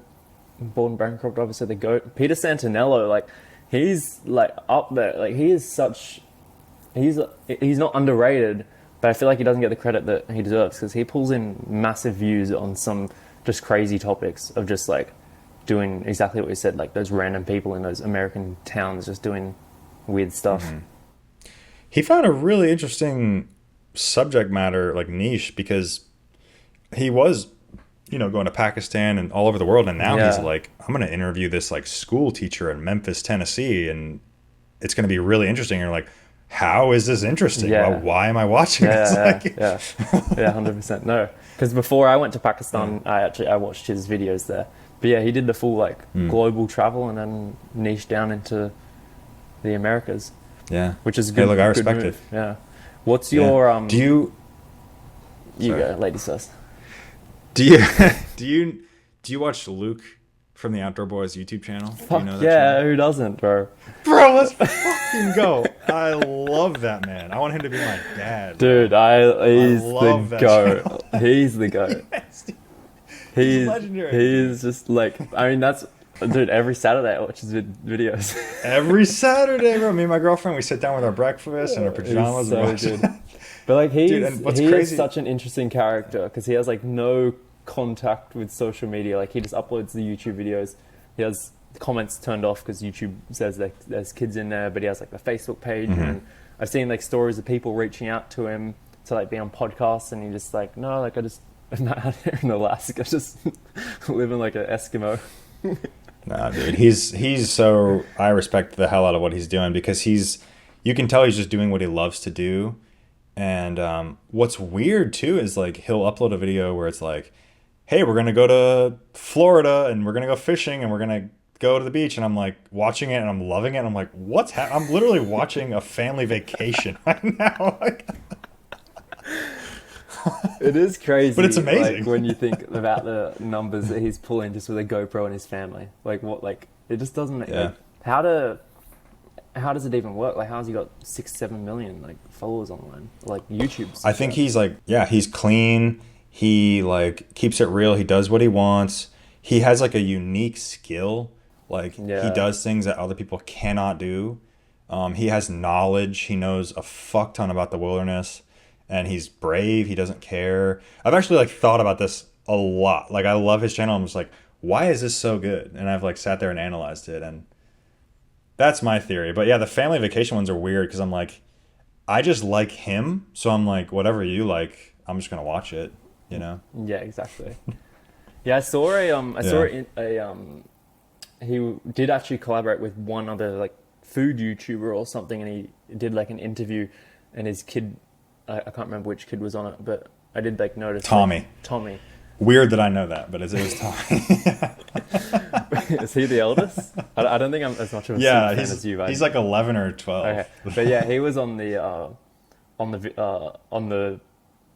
don't know if it was a podcast. I think they were like this third guy was reviewing their videos or something, and Tommy was on there, and he was like really awkward as you would be as an 11 or 12-year-old kid. And I was just like thinking about like what's the mindset of like bringing your kid on something like that, because the host is like asking Luke tons of questions and he barely asks Tommy questions, and like of course Tommy's just gonna be sitting there like this, like Yeah. not knowing what's going on. Yeah. You know what? I actually have a theory.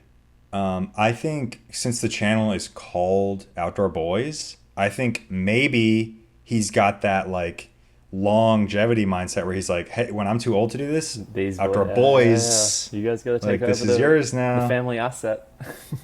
Yeah, family business. But how you know? crazy is it? Like I think- someone like that, like all of his kids are set for life if they want to go down. I mean, they're probably set for life anyways, but they're like set for life on like social media. Like anyone of his kids could start a channel and have 1 million subscribers in a day.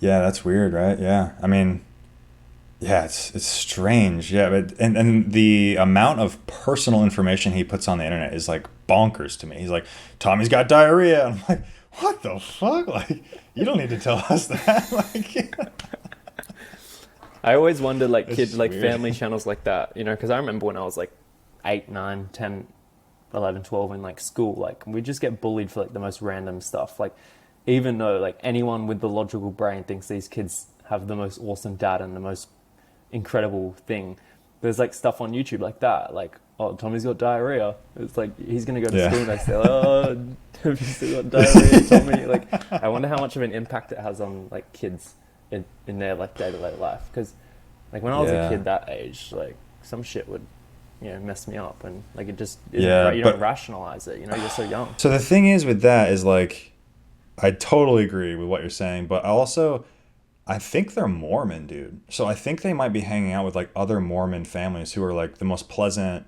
respectful people. So like maybe it just doesn't come up. But like you said, kids are just kids. So I mean, who knows? But I think they just have like a more friendly demeanor than like regular people. Yeah. So I don't know. All right, enough of the outdoor boy talk. Who did you? Oh wait, I want to ask you. Who did you? Like, well, how did your YouTube thing start? Like, why did you start? Bold and Bankrupt. The whole- Those guys, like early on, like seeing them in India, him, Harold, and stuff. Like similar people. Like Indigo Traveler was a OG back in the day. All those people like inspiring, just travel. I'm young. Like I started when I was 18, so like I saved for 6 months and then like started traveling, and then just had like relative success pretty early on and continued it. But yeah, I think like I was just more, I don't know, like some people just have an itch for travel and some people just never do it in their life, and you kind of get it like early on or until you're brought into the experience of traveling. Lucky for me, it was like very early on. I was like, oh, I'm going to go travel Southeast Asia for a few months, live on like $500 a month and eat dodgy street food. Yeah. Nice. So what year did you start then? 2019. Yeah, that is pretty early, dude. Yeah, you got into it pretty quick.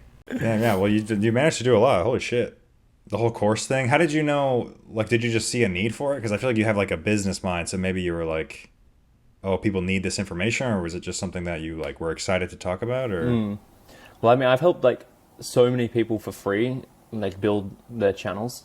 Like a lot of the friends around me, they're very early on in their journey, and we would go out and vlog, and I'd just give them like little tips and stuff, just like little things that you don't even like really recognize. At least also for me, because I'm so used to it. But this going to somebody so new, is super valuable.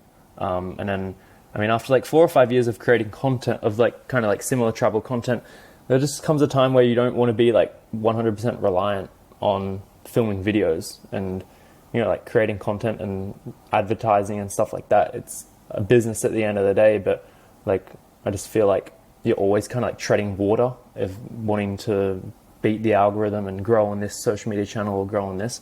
So I kind of like want to move towards like what I would consider real business. So that's where the paid community came along, and obviously got like 40 or 41 people in there at the moment, and people are enjoying it. And I mean, like, it's not shit, which is good. Like people, yeah, it's nice. It's good information. People actually join and they're like, oh, this is actually like super useful. So happy with how Is that where going. you see yourself like down the road? Do you want to do more stuff like that? Do you think you'll be a YouTuber forever, or like? Man, I don't know. Like, I feel like every YouTuber never knows exactly what they're doing. They just got like the next couple months planned out, and maybe like a rough goal, a rough long-term goal. But for now, yeah, it's definitely going to be the move to what I'm going to be focusing on. I think even if like I won't stop traveling, like I'll always travel and stuff like that. But if I move down this space of kind of like more education, is like social media is just such a big aspect that you have to create content in every niche. Like if you don't have social media as any business, you're losing so much potential opportunities and stuff. That's like true. That. So I think social media is always going to be around. Luckily, I have 4 or 5 years of learning it from the travel space.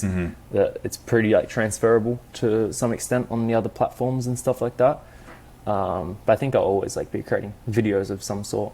Like I made like my first video when I was like 10. Like I uploaded my first YouTube video when I was like 10. It was like me when I was like 9 or 10 years old, and I made like it's so awful. Made like some shitty like spear gun out of a straw and like elastic band, and then I got bullied at school for it and deleted it.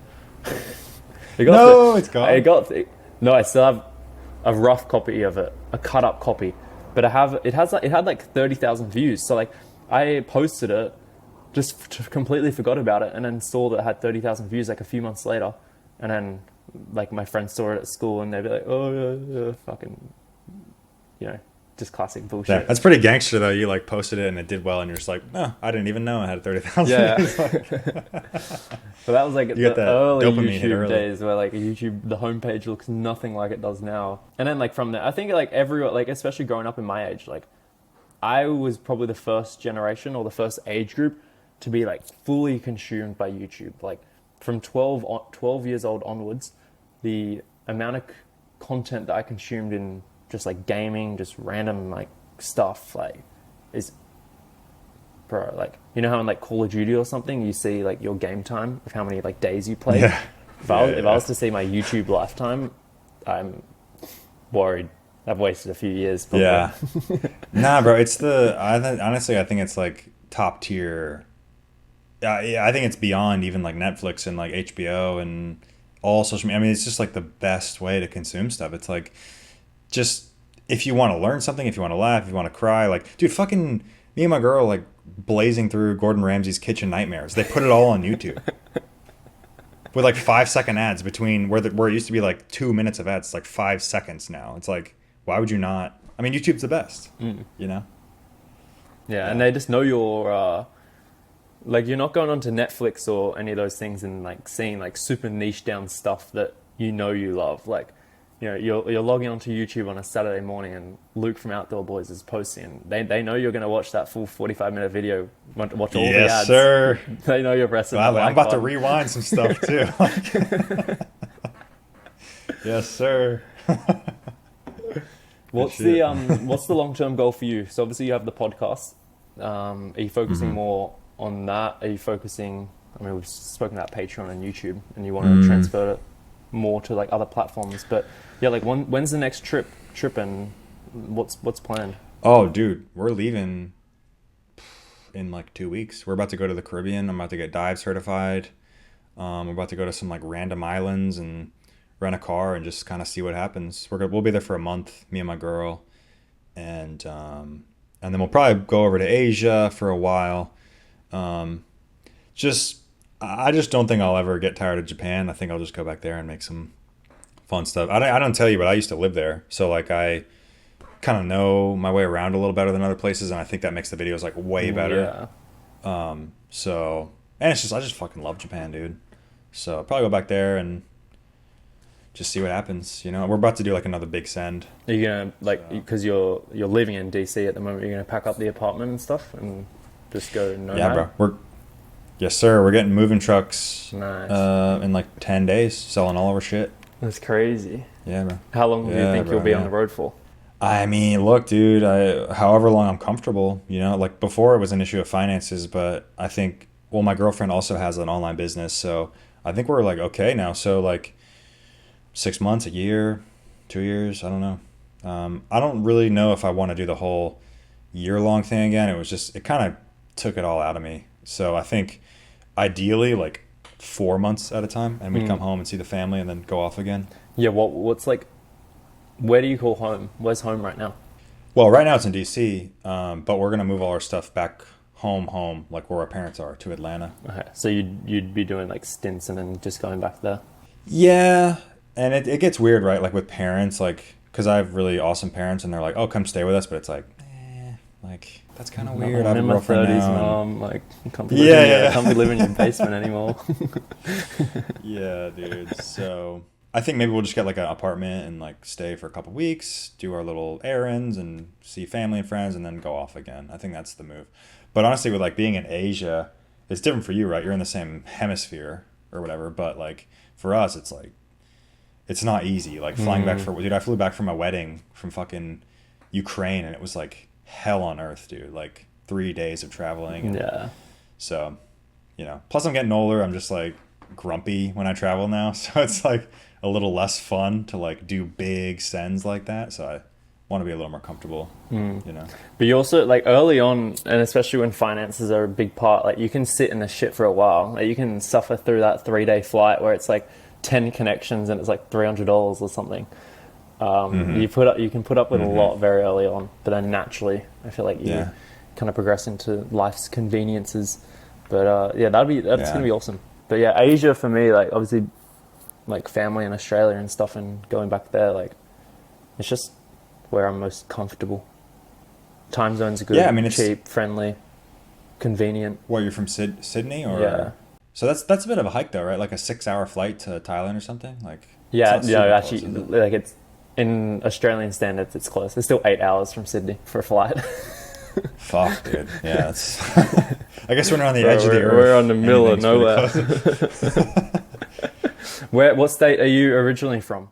Oh, we're from Georgia, from Oh, Atlanta, okay, Georgia, nice. in the Oh, south. Atlanta, like Yes, that's like sir. the biggest airport in the world or something, right? Well, the Busiest, yeah, busiest. yeah. That's pretty good. Least friendly staff in the world. Yeah. No. Yeah. I'm like you know this. I'm banned from the US because I visited Iraq. But like I don't even know why I'm asking this question. But do you find it funny that non-citizens can visit Iraq and have to get all these questions, and then you can just visit Iraq and just marry your way back into Oh TSA? well, you're a dangerous foreigner. We cannot have you on our soil.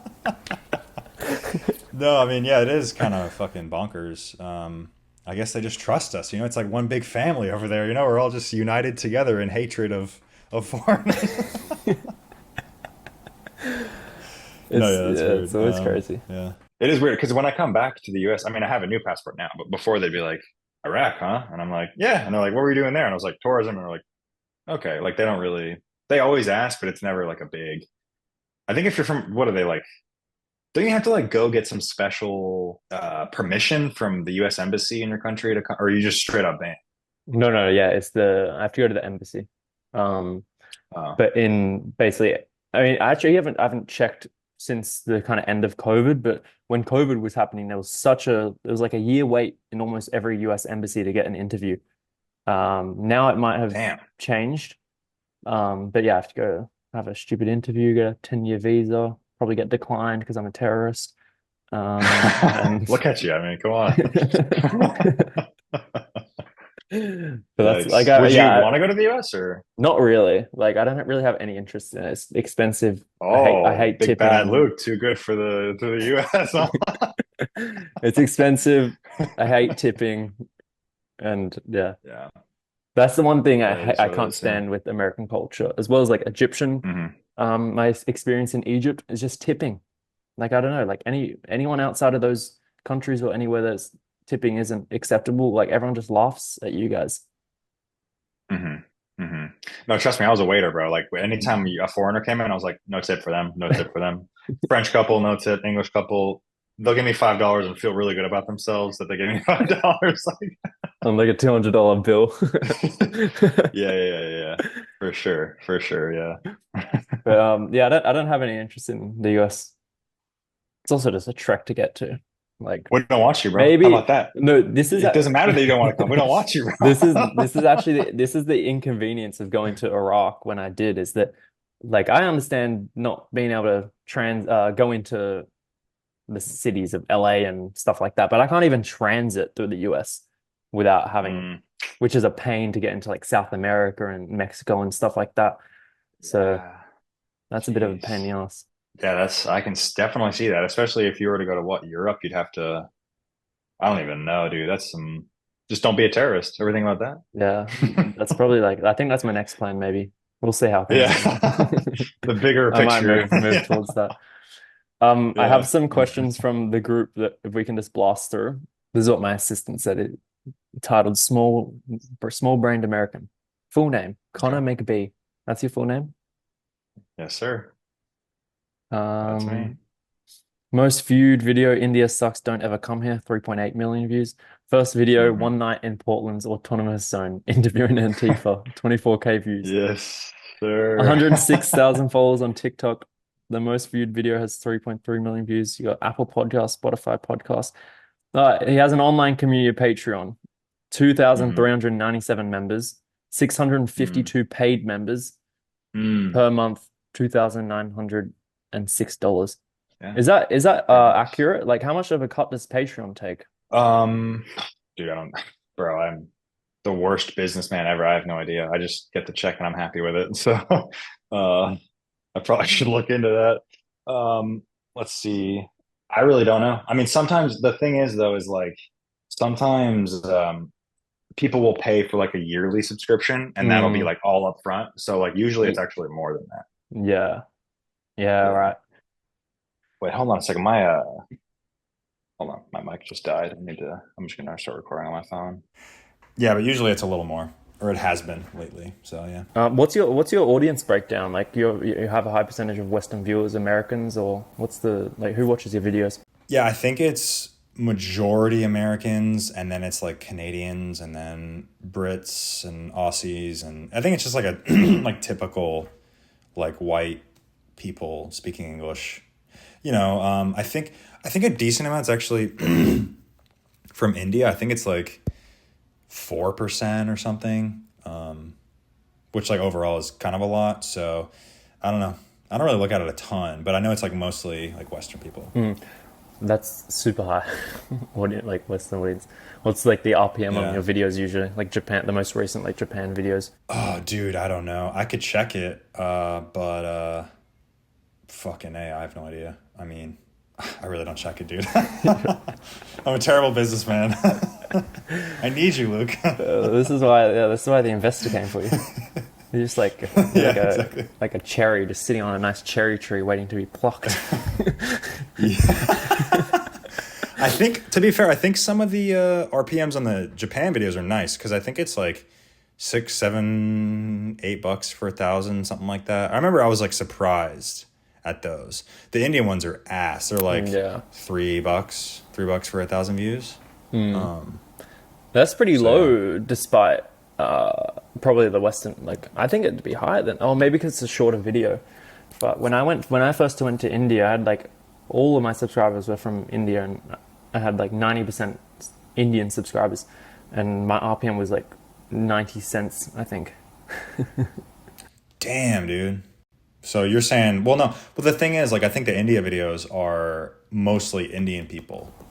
Yeah. Oh, really? Well, I well, it's reckon. weird because it's such a highly viewed video that like it'll go through phases where it's like bunch of Indians spamming my comments, sending me like fucking threats on Instagram, and then it'll be like racist white people like, oh yeah, India's awful, like they smell bad, and like so it's just like there's never like regular ass just like normal people watching it. It's like very no, those people just don't polarized. comment. That's where the normal people are that just watch it. Yeah. Yeah, that's funny. That goes in phases. All right. Yeah. Oh, here's actually something that you're wearing, the merch. So you did a merch drop. Yes, sir. What's the yes, sir? Get your merch. Give us the full details of that. Like, how did you create it? What was the thinking behind it? How did it do? Oh, I mean, just passive income, isn't it? I mean, I just wanted to like have me be like a trusted source of, because I feel like, you know, your trust is like the most valuable currency on the internet. Like I could say that I could give you some dick pills and it'll make your dick fucking shoot up.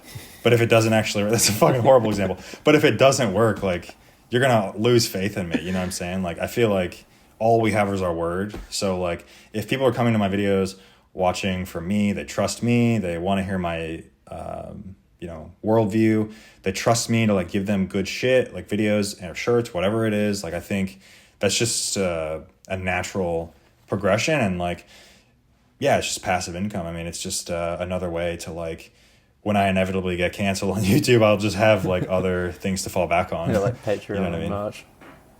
Yeah. Do you think you'll get canceled? Is that how small brand America? Look, dude. Look, bro. I don't know. I just plan for the worst. I mean, that's been my thinking from the beginning. Was like, YouTube. Okay, they're just gonna leave me out, so I'm gonna like go off and find other ways to like be comfortable. You know. So, and honestly, man, like, and the more I'm designing, like this design was cool. I got like a Nepalese designer to do it, and took him goddamn forever, but it turned out nice, and the quality's nice, and like just like the kind of back and forth with designers talking about designs and stuff. It's just like a new kind of creative thing that I'm like, ooh, I actually really like this. So I think there's probably a future here, you know, like long term. Is that the only product that's being sold at the moment? We got this. We got t-shirts, short sleeves, and then we got long sleeve shirts. Yeah, but looking out, trying to make socks, trying to make hats. I had the funny idea. This is ridiculous. I wanted to sell crack pipes with my logo on it. Just like, why not? Like, I just think it'd be funny to like have that on the website. Very on brand. Just I don't know, just having fun with it, you know. Yeah, that's so good. Yeah. And it says here, my assistant says here that it's all hosted on Shopify. Is that correct? Yep, Shopify. Nice. Dude, you're doing a plug for me. I should pay you. Yeah. What is Small Brand Americans' net worth? The net worth of Small Brand Americans channel through up until this date. Apparently, you have a net worth of $65,000. I don't know. How much? I fucking I'm not the right person to ask. Is it like?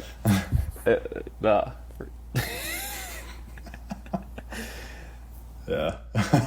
All right, so from the community, honestly, a lot of these probably have already just been discussed because it's naturally the most interesting questions. But Jack said, would like to hear him talk about his Patreon model. How does it tie into his creative process? Does he film additional things for Patreon? How do you decide what goes on YouTube and what goes on there? Yeah, so I usually don't go out of my way to film for Patreon, but it's like if it occurs naturally or if I'm in Japan and I know there's like a seedy sex alley that I'll go there. It's pretty much just, it's all just organic. And then I'll cut out things. Like if I always cut out the F word in the videos because I think it hurts the CPM, right? I didn't notice that. Yeah. Yeah, I just take that out all the time. Plus it's like, it is kind of annoying if like you're just with your family and I'm like tossing around the F-bomb. It's like, it's kind of harsh. So I just take that out.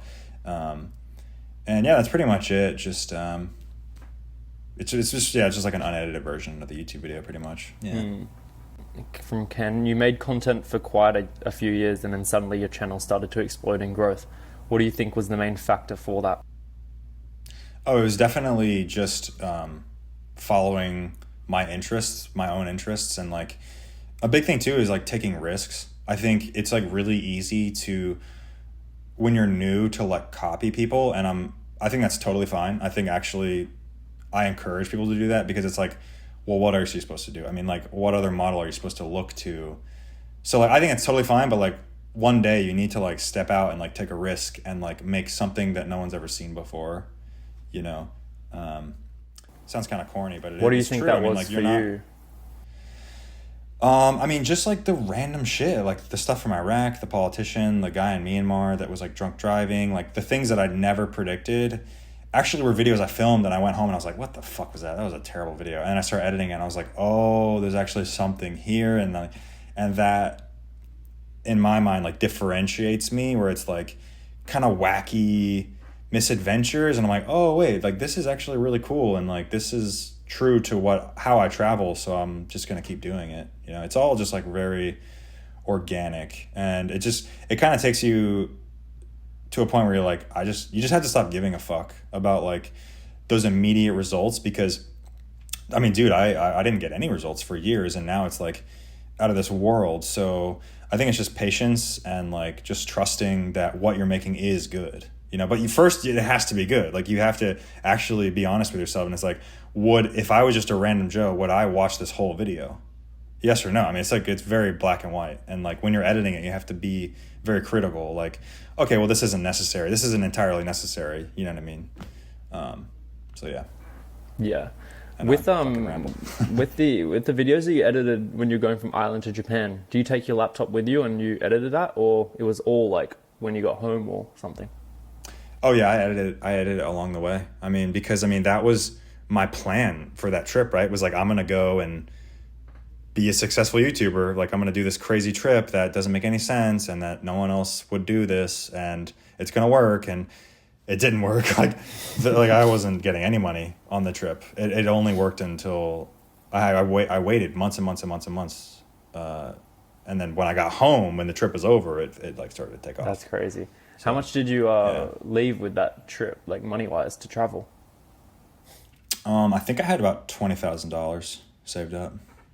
Yeah, it was a solid chunk of change. Is that that was just from random jobs you did? Yeah, just like fucking unemployment checks, like during the pandemic, and just like money I had saved, Yeah, like living with my parents. Stimulus checks. Yes, sir. Yeah, so very fortunate for sure.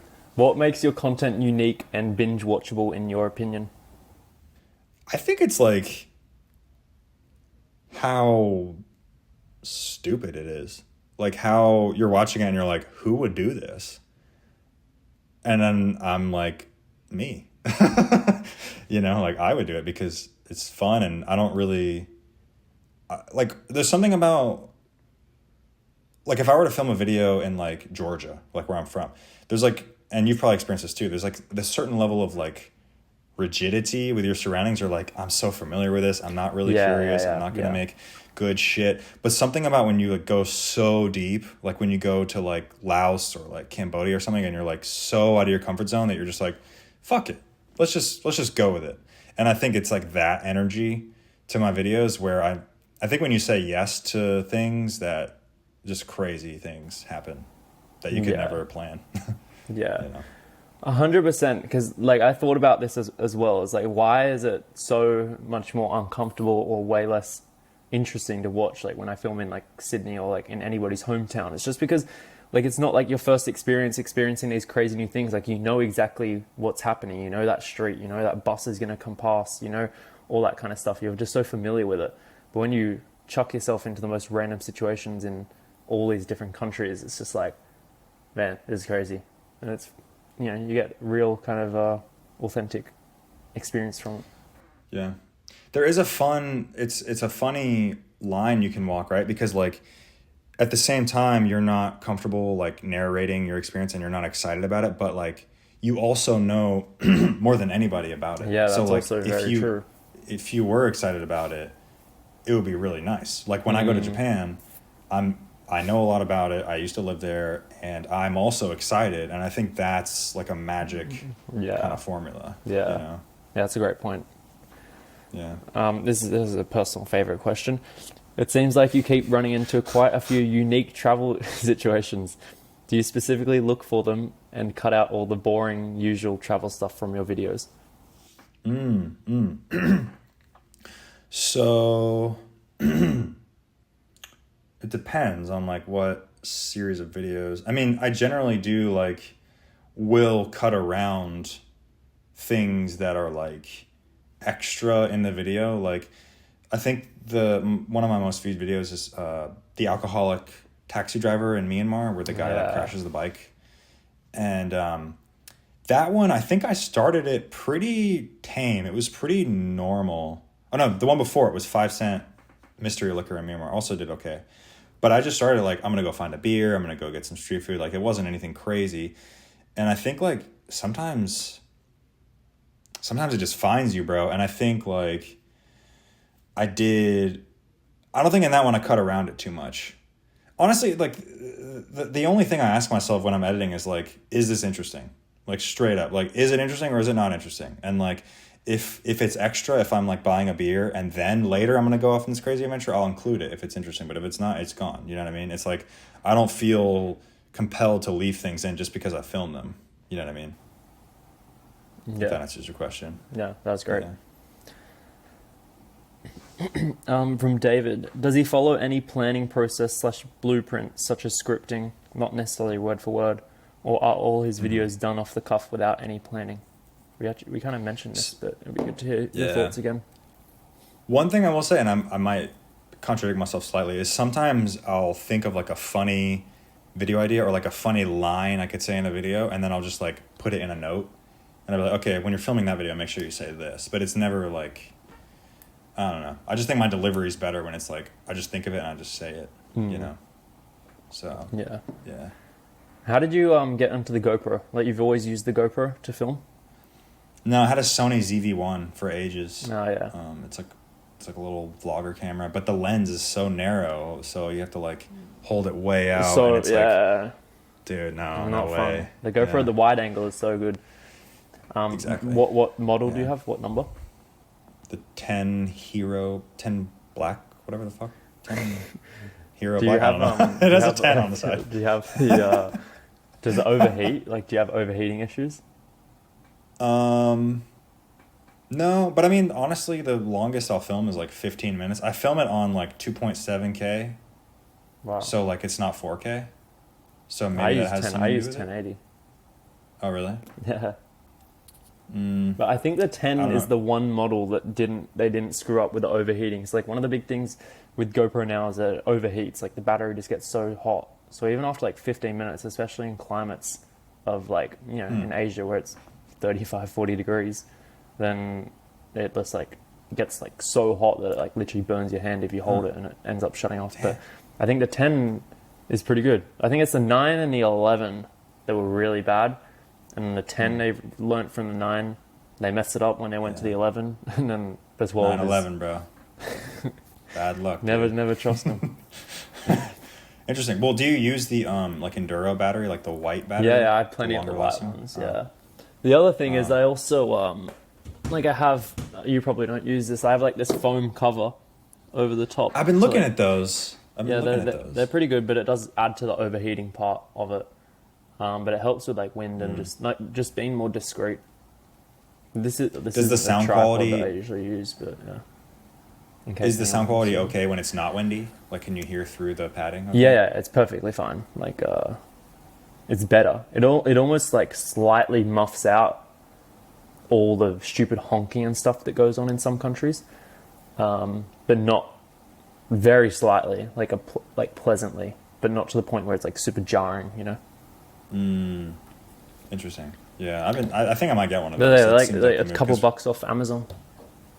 When it's windy, it just oh god, when the audio is bad, it's just no fun. And there's nothing worse than like, especially on like a motorbike, like with that drunk guy in Myanmar. Like imagine like all that wind ruining that whole clip. Like you just don't want that. Yeah, exactly. What's his success rate with videos? Are there many he doesn't upload? Ooh, good question. Well, that's what I think the beauty of the second channel is, and the podcast channel, because I've kind of used that to silo. This sounds bad and lazy, but like lower effort content, like things that I don't plan, or things that like maybe it didn't go quite right, or things that I think like more dedicated fans will still appreciate. I'll put it over there. So there's not many videos I just straight up don't post. But what I will say is like, if the video's not the best, I'll edit the fuck out of it, dude. I'll be savage when I edit it. I'll like take out every little and just like make it super like to the point where like you're not gonna miss the point of the video, I guess, if that makes sense. So I've uploaded like 9-minute videos. I've uploaded like 10-minute videos where I'm just like very critical of it, and then yeah, sometimes I'll just post like super long, just like fuck it, let's see what happens on the second channel. So that's been nice. Yeah, I think it's good having a second channel, so you can, it's like a dumpster channel. You can just put up there like trash that isn't, it's still good content that people will watch, but it's not like, you know, the elite top tier stuff. Right. Well, it's also too, it's like, it's a nice exercise in like not caring so much, I think, because like I think as a channel grows, you're like, oh, is this gonna work? And then you're uploading and you're scared. Second channel is just like, cool, I enjoyed editing this and filming this, and let's just see what happens, you know? Yeah. What does he think is the most important part of his videos? Humor, local interaction, etc. Ooh, I feel like people can just see if you're enjoying yourself fully or not. And I think that makes a difference. And also, to contradict myself immediately, they can tell when you're, like the Myanmar videos, like I was hating it, but somehow it's entertaining, and it's like, okay, that's weird. Because it's also good when I'm having a good time. So it's like, I don't know, maybe I'm the wrong person to ask, but I mean, I think it is that like comic feeling where you're like, it's just a silly, I heard this good quote. There's this good book by Rick Rubin. It's called The Creative Act. And it's like basically just like mantras of like how to be more creative and stuff. And in the book, he's like, if you aim to be sincere, you'll come off as fake. So like if you just are yourself and you're not trying to be yourself, you're just like, this is what you like and this is what you want to make, that will resonate with people like way more than like when I was in Ukraine, I was like making heartfelt fucking bullshit. It like wasn't good. They weren't good videos because I was trying to like do something instead of just like doing what I like to do. Does that make sense? Yeah. Yeah. I really so I don't know if it's like really any one thing, but I had a really good question off the back of that, and it's slipped my mind. Actually, no, now that I think about it, it was not a good question at all. It was just, how was Myanmar? What was Myanmar like? Yeah. How did I think that was a good question? No, it's all right. Yeah, Myanmar was sick. I mean, being there was like scary, because the military dictatorship essentially. Because like, going to Iraq is one thing where they have a history of insurgency and terrorism, but the government is like aligned with the U.S. So like, I don't know how your audience falls, but like in my view, that's a good thing. You know what I mean? But Myanmar is like the opposite, dude. It's like turned on its head. It's like the bad guys are in charge. The bad guys are in the government. So like they can just take you. They probably won't, right? Like they probably will leave you alone, but like they can do whatever they want. Like it's like Russia or like Afghanistan or something where like, if they like kidnapped you or whatever, they wouldn't think twice. You know what I mean? So things like that, I think, and I would like to hear actually your opinion on this, but like, I think as I'm getting older and I'm a little more I just want to like relax a little more. I just don't think it's worth it to go to places like that. Like the world is such a big place. I just personally don't want to risk my physical safety just to make a fucking YouTube video. You know what I mean? But do you feel the same way? Because I feel like you will post like luxury stuff and like where you're comfortable and like having a good time. And what do you think? Like, Yeah, is it worth it to go to those dangerous places? It really depends on like who you want to be and what you are.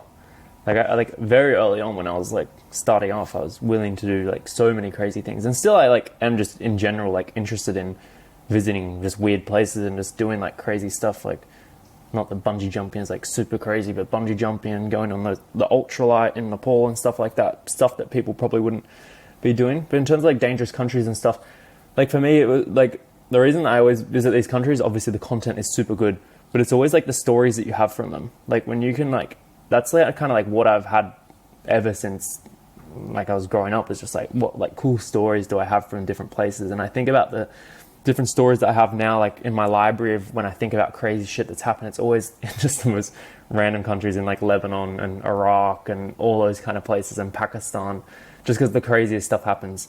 So the experiences there are so incredible. Obviously, safety is a huge thing, like in general. If you're not going to come out of there alive, then like it defeats the whole purpose of going.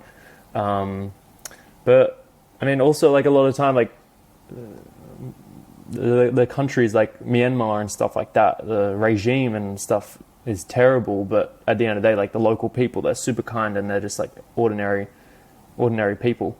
They're kind and stuff like that. So that's kind of like my thoughts on it. Is that yeah, like there's gonna be terrible. Same with like Afghanistan. I mean, probably people in power. I mean, maybe it's not so terrible now, but definitely like after the Americans left, your fellas, it's like pretty dangerous just with the people in charge now. But the local people were always like super hospitable and super friendly, and super kind. Yeah, it's a weird balance you need to strike between like, I don't know. I never feel like I have like an obligation in any country. I just want to tell it like it is, but it is a weird balance, right? Because like you do feel some compulsion to like go against the narrative. It was like, oh, everyone from Afghanistan's a terrorist. And then you're like, well, actually I went there and it was nice. So there is like a story to tell there. So I definitely get what you're saying, but I don't know. I'm actually even more so talking about like Colombia and stuff where like, it's like so trendy to go there. I honestly like, I have said this to many people. I'd go to Afghanistan over Colombia in terms of safety. I would feel safer in Afghanistan than a lot of parts of South America. I haven't been though, and that could probably be the reason why. But like Colombia, your story, like literally, if it's somebody that hasn't been robbed themselves, they know someone that's been held at gunpoint and life point in Colombia, or drugged. Yeah, dude, and it's weird. It's like this weird thing that's happening on the internet where like travel people are like, oh, go, it's so safe, it's totally fine. Look at me, I'm in this rooftop bar in fucking the nicest part of Medellin, and you're like, I just don't think we need more of that, dude. Like, I mean, yeah, like the poor Colombian people, like tourist infrastructure is suffering stuff, but it's like, dude, at some point, like you just have to take accountability. Like your country's fucking dangerous, bro. Like what do you want? Like it's not my fault, you know what I mean? Like I did my best, I went there, I tried, but like at the end of the day, it is what it is. Like you can't. There's only so much PR you can do for like a shit place. Yeah. You know? So what happened with you? Well, I know you got robbed there, but I've never heard the story. Yeah. Here, hold on one second. I need to switch AirPods. My shit's dead. Hold on. Can I do a technical? Yeah. I need to piss so bad. Yeah. Go for it. All right, we're back. Yes, sir. Right. So I asked, what happened in Colombia? Oh, dude, so I lived there for 4 months before, and so I think I went back with like kind of an elevated sense of like, oh, like I got this, whatever, it's fine. And I got a little cocky, you know what I'm saying? Like we were walking around at night, like we went, actually it was the day I hit 100,000 subscribers on YouTube. And I was like, oh, sweet, let's go celebrate. We'll go have some food and like got a couple beers. And we were just like in like a nice neighborhood. Like we were where I used to live there. It's called Laureles. It's like a nice kind of gringo neighborhood. And, I had my problems there in the past, but like I thought it was better. I don't know. I was just being an idiot, honestly. I think after being away for so long, I just like was being an idiot. And so we were just literally walking down the street at night. And there was actually this local guy. We walked by one of these bars where they're like, prostitution, and they'll come out and they'll be like, hey, do you want to whatever, and you're like, no, I'm okay, and you keep going, right? And so once we pass that bar, this guy comes out and he kind of like leeches onto us. He's like walking in front of us and he's like looking at us really close, like he's in front of us, we're behind him and to the right, and he's like looking over his shoulder. And then I was with my buddy Jason, like, hey, let's cross the street, like this guy's fucking weird. We cross the street and now he's looking over the other shoulder. You know what I'm saying? And so I'm like, okay, this is really sus. Let's just wait here. Like kind of still, we were like near this like zone of like restaurants and bars and stuff. And we just like kind of stood outside a restaurant. We're like, let's let this cool off. Let's see what happens. And he just keeps going. And so we're like, okay, cool. That was probably nothing. He's probably just like high or something, because there's like homeless people up the street. And dude, we pass him, like he's sitting on a bench with some other homeless people, and I'm like, oh, I guess he's just there getting high or something. Maybe that's why he was acting weird. And we walk past him, and you know, it's nothing. It's fine. It's totally fine. And we're like, okay, cool. I guess that was nothing. That's done with. That threat is neutralized. Whatever. But like 2 seconds later, a cab pulls up, and he was really quiet. He opens a door and he runs behind us, and I saw him for a split second, like running up behind us, and I was like, I knew right away. I was like, dude, he's gonna fucking rob us. And sure, wouldn't you know, he like, I heard the of the gun, points it right at us, and in Spanish he's like, give me everything you have. I threw my wallet. I didn't want to give him my phone, and then he said again, like, give me everything you have, and I threw the phone, and he's like, get out of here, and we left. But my buddy only gave him, my buddy didn't give him his phone. He gave him just his wallet. Because he like threw a pack of gum when he said it the second time. So anyways, yeah, just crazy. I mean, I literally thought I was going to die, dude. Like I've been in some sketchy stuff, but nothing like that. Like I got robbed at knife point before in Colombia. And bro, I'm telling you, man. And that wasn't so scary because I don't know, for whatever reason, just the gun was like a whole nother level, you know? What was it, pistol? Yeah, pistol, like a big pistol, like a big silver, I don't know. That's crazy. So what's the process of like, once you lose your phone, like getting like two-factor authentication and stuff? Like what was the process? Oh, dude. Because that's the thing bro. that is the biggest pain in the ass to me is like, bro, I'll give you like $1,000 or $2,000 just so I don't have to deal with this bullshit. Yeah, it was a nightmare. I mean, I couldn't get my credit cards. I couldn't get into my bank. I couldn't buy a flight. Luckily, I had my passport, but my buddy Jason I was with just bought me a ticket because he still had his phone and stuff. And I can't remember. Maybe he lost his phone, but not his wallet or something. He had means to like buy me the ticket. So he did. And I just left the next day, but like with no phone. Going to the airport was like weird. Also, I had to get in a cab to go to the airport, so I have to like trust this new guy that he's not going to rob me, you know. But yeah, it was a disaster. I like called my girlfriend. I was like, "Hey, can you call the bank and get me a credit card?" But then all these fraud alerts go up because like someone's trying to get into my account, and then I check my statement, and he's like running up a check at fucking Buckle Jeans and like, you know, like designer stores, and like, I mean, I got the money back. It was okay, but dude, it was like a frenzy of the next day. I was like changing all my passwords, like PayPal, my bank info, and I just hit 100K, right? So I'm like, I have that added paranoia of like, oh, I actually have something to lose now. I got some notification he tried to log into my YouTube account. I was like, what the fuck? So I changed that real quick. It was just a nightmare, bro. It was like a reality check. Like, okay, you think you're like hot shit, like you could still be taken down like in a second, you know? So, that's crazy. It was rough, dude. So how do you avoid it? Yeah. Just not go out at night. Is that the main thing? I mean, well, how I avoid it personally is I'm not going back to Colombia. You'll never go back?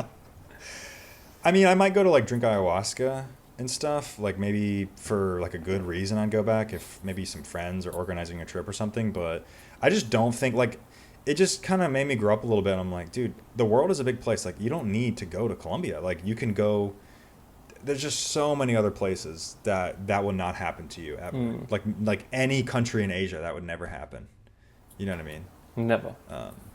Yeah. So, pretty much done with it for now. But it's the sad because I speak Spanish. I enjoy Latin culture, but it's like it has this dark side, you know. So, yeah. I don't even know what to say to that. Like, just I can't even imagine it happening. Like, losing your phone and then having all that, the emails and stuff. You know, I've been seeing a lot of videos lately about the drugging that's going on in Medellin and people waking up with accounts, and they're like full teams of like actual like hackers and stuff. You know, they have the women get the mark, and then they actually have like teams that are so tech based, know how to get into the accounts, and they use like Face ID on you while you're passed out. Turned off Face ID, off everything. Just you have? Yeah. It's crazy. Smart man. Smart man. Work like that, but this is like this is my life. This is everyone's life. Like everything that you do is like on this. You can't. Yeah, I mean, not to mention I had like fire footage in there from the trip, but I had all my pictures. I don't back up anything. Yeah. You know what I mean? So they're just gone, dude. That's crazy. It's rough. It's rough. And I don't know. I don't know. The whole like going to dangerous places thing, I just see it so much now, and I'm just like, I just don't think that's like a useful thing to put out in the world. Like, look, I went to Colombia and I didn't get robbed, so you should come too. It's safe. I'm like, it's just more complicated than that, and I just don't think that's like a fair thing to encourage people to go there and like risk it all. You know what I mean? Like, you can have great fun in Thailand and not worry about getting robbed. Yeah, you yeah. know? Yeah, So, safety's huge. Like, I mean, yeah, Thailand, and like have the exact same fun, exact same stuff, and not even risk. Like, you know, like you can just walk around at 2 a.m. after a night out here and not have to worry about anything. Maybe like you get ripped off by a rickshaw or like a tuk-tuk driver, but you're not like if you're walking around 2 a.m. in Medellin, and it's like a certainty something bad's gonna happen. yeah. But and it's so funny because people are so butthurt anytime you like point out a true fact about the world, like Colombia is pretty dangerous. They're like, oh well, America's dangerous, and I'm like, yeah, two places can be dangerous. It's not. We're not. It's not a contest. What's more dangerous? It's like, yes, I wouldn't go out in Washington D.C. at 2 a.m. either, but like, it's just they act like I'm not allowed to say what's true and obvious. You know what I mean? Like, just weird. Last question I have here from the group is, what's the biggest challenge during your pre-growth stage? Oh, was just finding a reason to keep doing it. I mean, because if you're doing it for clout and to get rich, like, it's not going to happen at first. And I think you need like a better reason than that to like get through the dark days. And for me, it was like, I make videos for myself. I make videos for my family. I make videos that are just good, no matter if people watch them or not. And I think that's really it. That's what got me through it, was like that feeling when you publish a video, just be having it done and like having a nice project that you accomplished yourself. Is just a great, amazing feeling that I don't think, like, having it go viral is nice, but it's like, to me, it doesn't compare to like having like, you did a great job and you know it, and it doesn't matter if anybody else knows it, you know? Yeah. 100, that's exactly like when I was first making videos, you obviously have like, you know, making money and getting subscribers is super cool. But like my thought process when doing it was like, number one, I get to travel the world. I get to see cool shit. I get to learn about making videos and stuff like that. But most importantly, when I'm like 70, 80, 90 years old and I'm about to die or like on my deathbed, I get to look back at all these cool experiences that I've documented and be able to show my kids, my grandchildren, all my friends around me, like, oh, like, you know, we're talking about like when it's 2080, you'll probably be dead by then. But like, I could be like, oh yeah, in 2020, like I was in Pakistan doing this with this guy, or I was in Lebanon with the mafia or something like that, and having all this like documented and stuff. I think that's like a core reason as to why you stick with it. Because if you don't have the reason to continue doing it, when you sit in a shit, which is inevitable at some point in your journey, if your sole purpose and sole reason for doing it is to, I guess, just be in it for the money, then you're going to crack when times get tough. Yeah, dude. And it's, yeah, I mean, you can tie it up in like your self-worth, and like it can get really bad. You know what I'm saying? I've had some dark days for sure. I'm just like, am I worthless? Is what I'm making even of any value to the world? It's just, yeah, you just have to make it for yourself. That's literally the only thing you could control, because like the algorithm's what it is, and it's like, you're gonna make, like, the thing is, I was making good videos that no one was watching, and I knew they were good, and I was like, it's just a matter of time. So it's like, that will pull you through it. You know what I mean? If you're actually proud of what you're doing. Yeah. Yeah. How much do you think it helped? Because I've looked through your old videos when I first came across. Is it like, you know, like a year ago or something, you've had, I mean, compared to any other channels I've seen, you had a lot of people say something along the lines of, bro, like, how is this not viral? Or how have you not got 100,000 subscribers when you're at like 10K or whatever? How much of a boost do you think that gave you? Because it happened a lot in your videos. Knowing that you're sitting on something that's really good, and you just need, like, you know, you're just not being kind of pushed by the algorithm. That's the thing that actually got me through it, right? Was like, I had the Patreon and I had like loyal viewers where I feel like I had some semblance of community and people that understood what I was trying to do. Because like, your shorts will pop off and you have like the most mentally ill people on the planet commenting. Like, it's just the shorts audience to me is so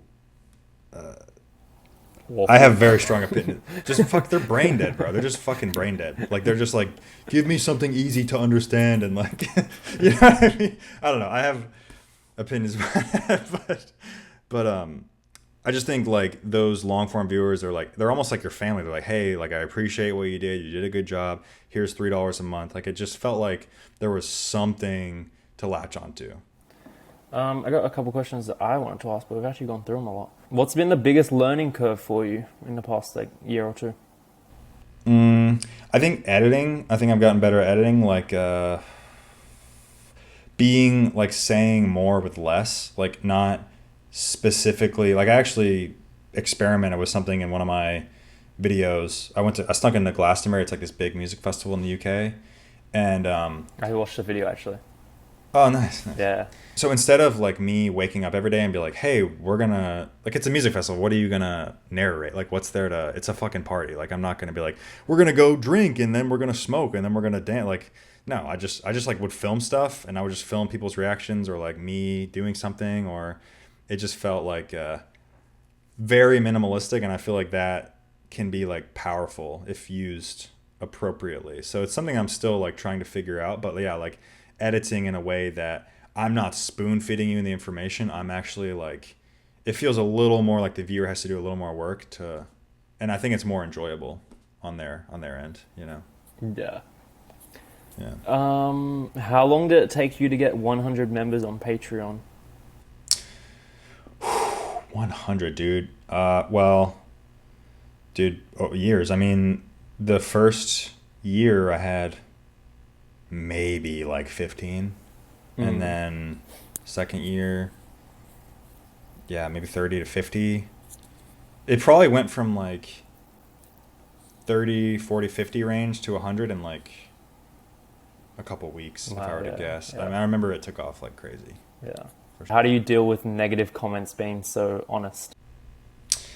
Well, I mean, the hard truth is like sometimes the negative comments actually have a point. Like there was one video where we're on like a train in Vietnam and I was like in the cabin and we were like sharing it with these people and I like gave the guy booze to drink and I was like being really pushy and someone was like, dude, that's not cool. And I looked back and I was like, oh, yeah, you're right. That was like kind of fucked up.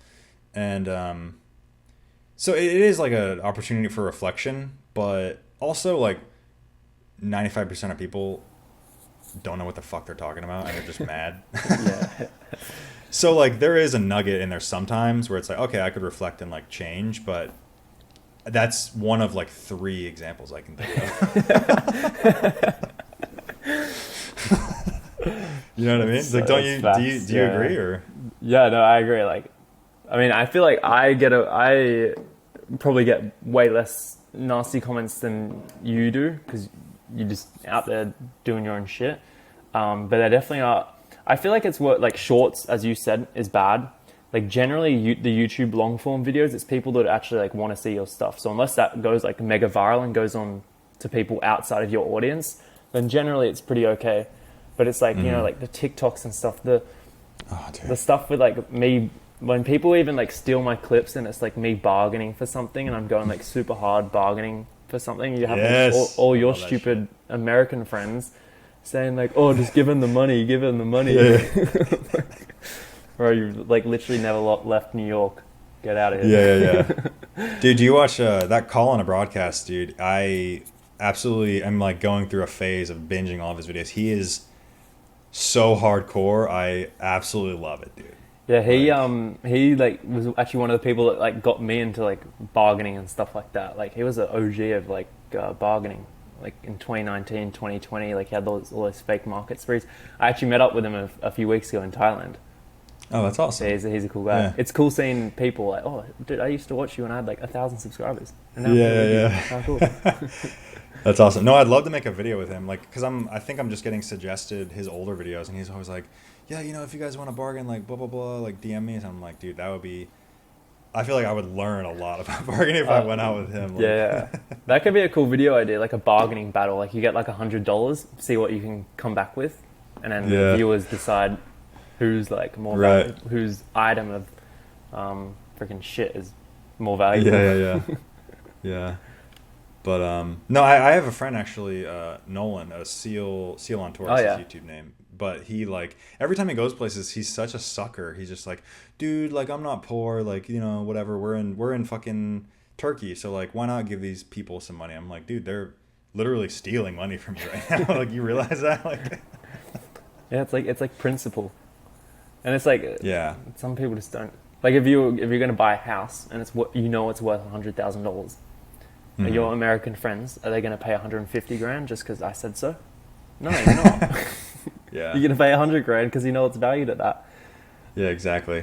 What I love about that Colin dude's videos is he'll like just completely flip it around on them. They'll be like, oh, like I give you good price, friend price. And then it's like 10 times what it's supposed to be. And he's like, oh, I give you friend price. I give you good price. And then it's always like the same thing. We're like, no, serious price. No joke price. Like just... It's just content gold, bro. Like it's just I might go to China sometime this year, and I want to like bargain like a motherfucker there, dude. Do you think you've I mean, it's an obvious question. Yes. Do you think you've gotten better at bargaining and traveling and dealing with scams and stuff? Yeah, for sure. I mean, the thing is, like, India will sharpen you up, dude. Like, for all the bad things going on there, you become a very seasoned, experienced traveler once you leave India. It's like, because you have to bargain for literally everything, like every single thing they'll try to rip you off, so you have to be like boom, like on it all the time, like before you get in the taxi, how much is the price? Okay, cut that by 4, and then you start bargaining, and yeah, honestly, like it used to be something that I was like really shy about, but now it's like it's a game. Like I want to see how low I can get it, and it's like a back and forth. So yeah, and it always feels so good to walk away from a deal where they're like, no, like they're not gonna come to your price. You're like, okay, fine. There's 50 other T-shirt vendors. I'm not worried about it. And they're like, oh no, okay, come back. Like it always works. And then you still end up getting ripped off though, because the locals get it for 10 rupees or something. Yeah, exactly. Yeah. Last thing from me is, what are the coolest opportunities you've opened up from creating travel content? Because it made me think like the fact that I got to meet like Colin and stuff and people that we used to watch like 5 years ago. What is like some cool stuff that you've had happen? Oh, dude, I don't know. I mean, I'm still, because I mean the channel did it like blew up, and then I've just been sitting at home, so I haven't you haven't traveled. Like it's crazy to me that you're a travel vlogger and you haven't filmed since you were on 6,000 subscribers. Like that's crazy. Well, to be fair, I filmed in. Well, I filmed in London. I had over 100, maybe 150 in London. So I've been doing like little side quests, but no, I haven't had any like crazy. I mean, yeah, just the investor guy. There was another investor that reached out to me. I just ignored it, but. It's crazy because you think all these like deals are going to come in and like, oh, all the sponsorships and everything is just going to work out, but it's like you still have to fucking go out and like find it. Like I'm trying to get this podcast monetized right now, and it's like I have to go and ask permission to get money. It's just like I kind of had this grandiose idea like, oh, it's all just going to like align and I'll be set for life, but it's not really that easy. I think you have to like be a little smart with and it's still a lot of elbow grease, what I mean?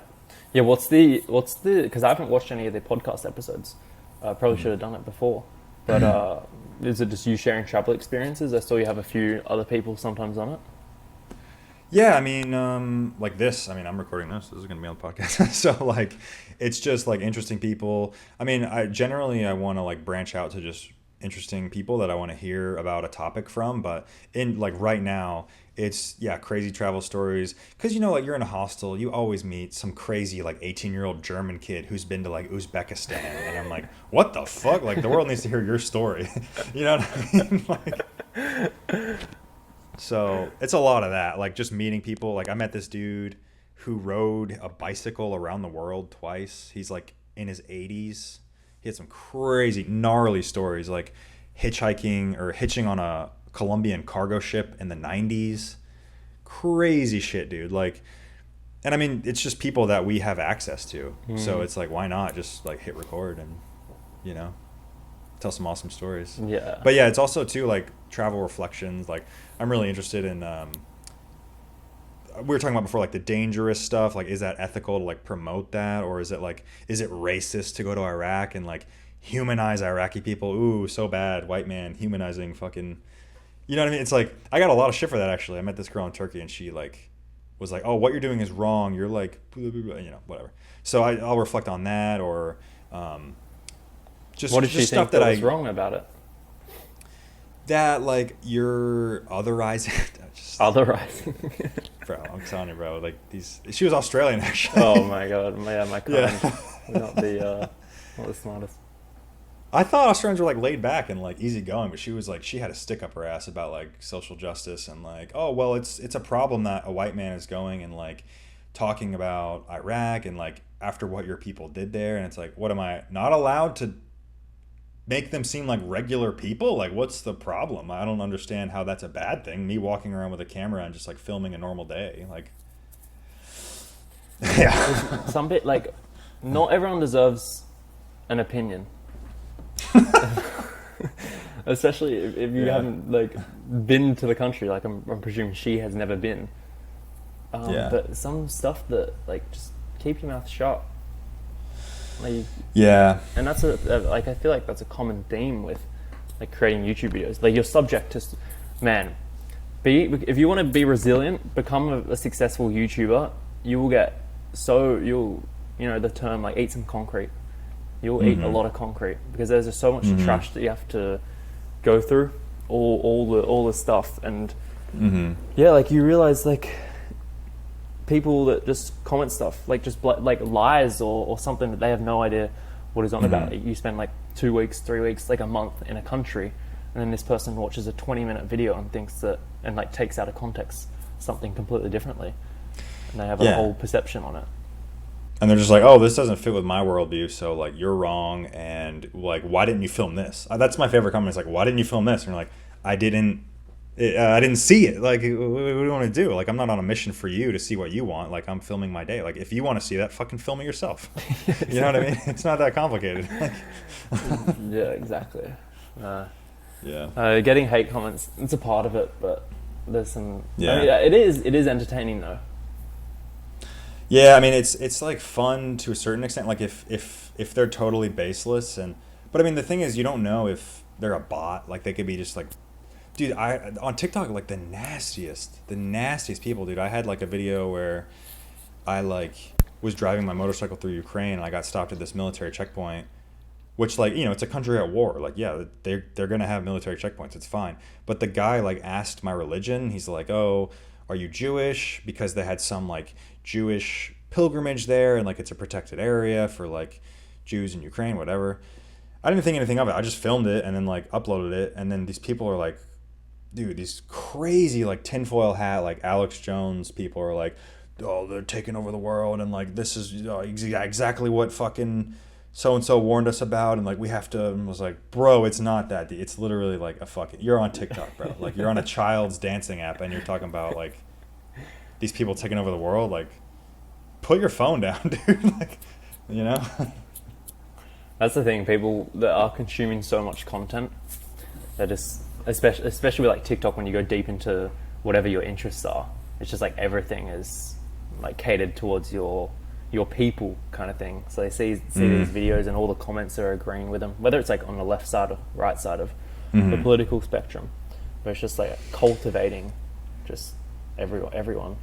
I mean, like, I go on Twitter. Twitter, like I have gone only recently in the past like week. I've been researching Twitter because they have like a monetization program. I had a video on someone else's channel that goes super viral. But man, like I think X takes it for being the most toxic platform ever. Really? It's on both sides. You got people left wing, right wing. It's terrible. Like I almost don't want to actually begin posting on there. And my friend Dale Phillip, he like has used Twitter a fair bit, and he's had clips go viral. And I was speaking to him yesterday, and he was saying that like the only reason you ever go viral on Twitter is because someone's trying to cancel you, and that's even in my case. The only reason I don't post on Twitter, but the only reason I'm ever on Twitter is some controversy or something that's happened and somebody's annoyed at.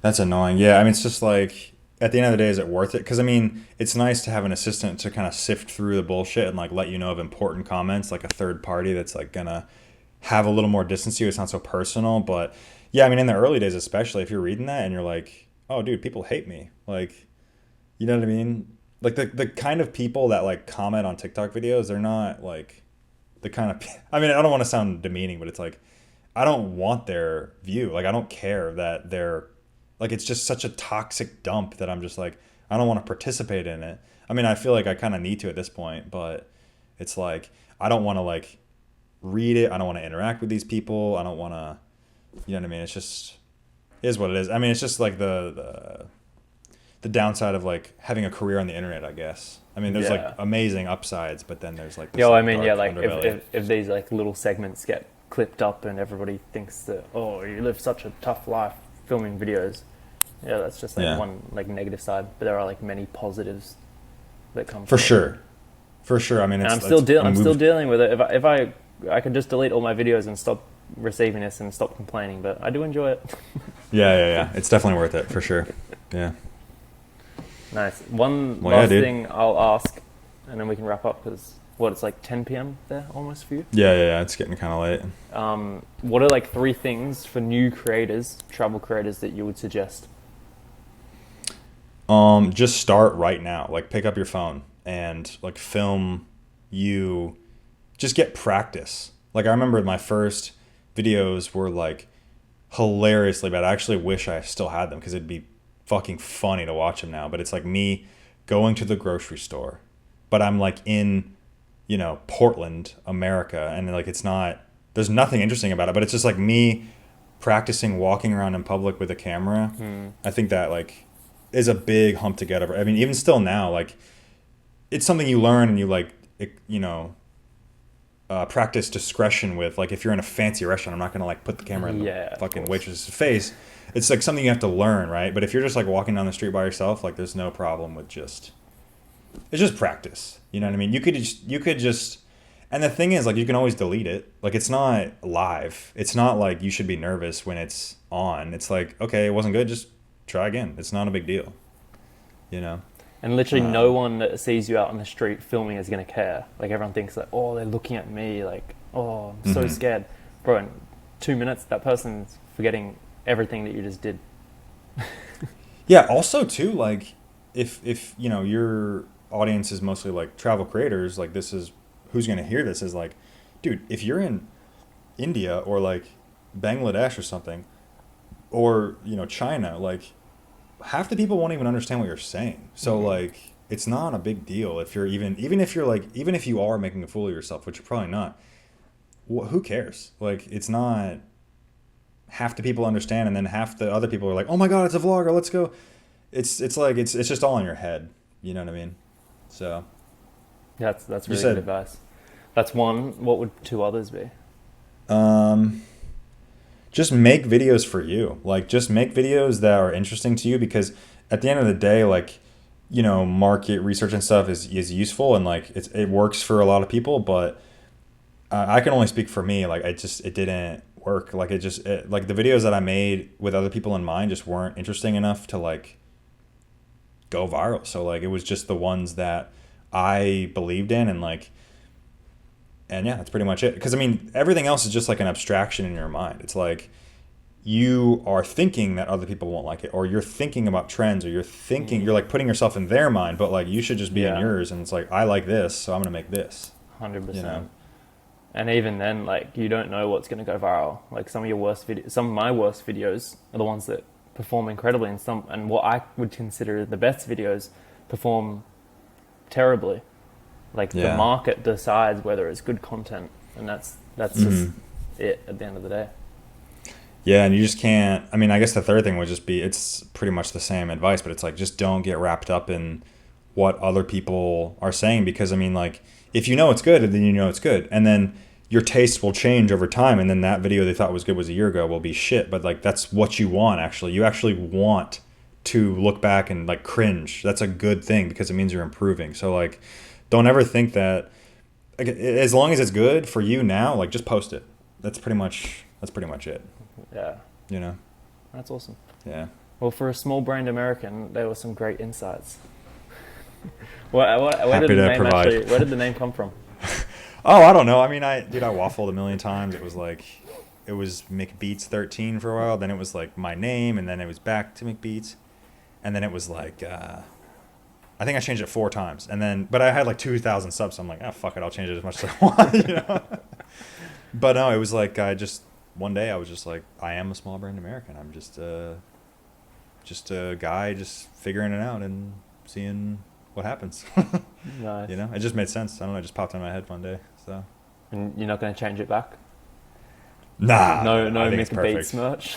I think it's perfect, dude. No, it's so good. It fits the character so well. Yeah. Man, thank you for taking the time to chat. It's been awesome. Yeah, this has been sick. Really Awesome, appreciate dude. it. Yeah, brother.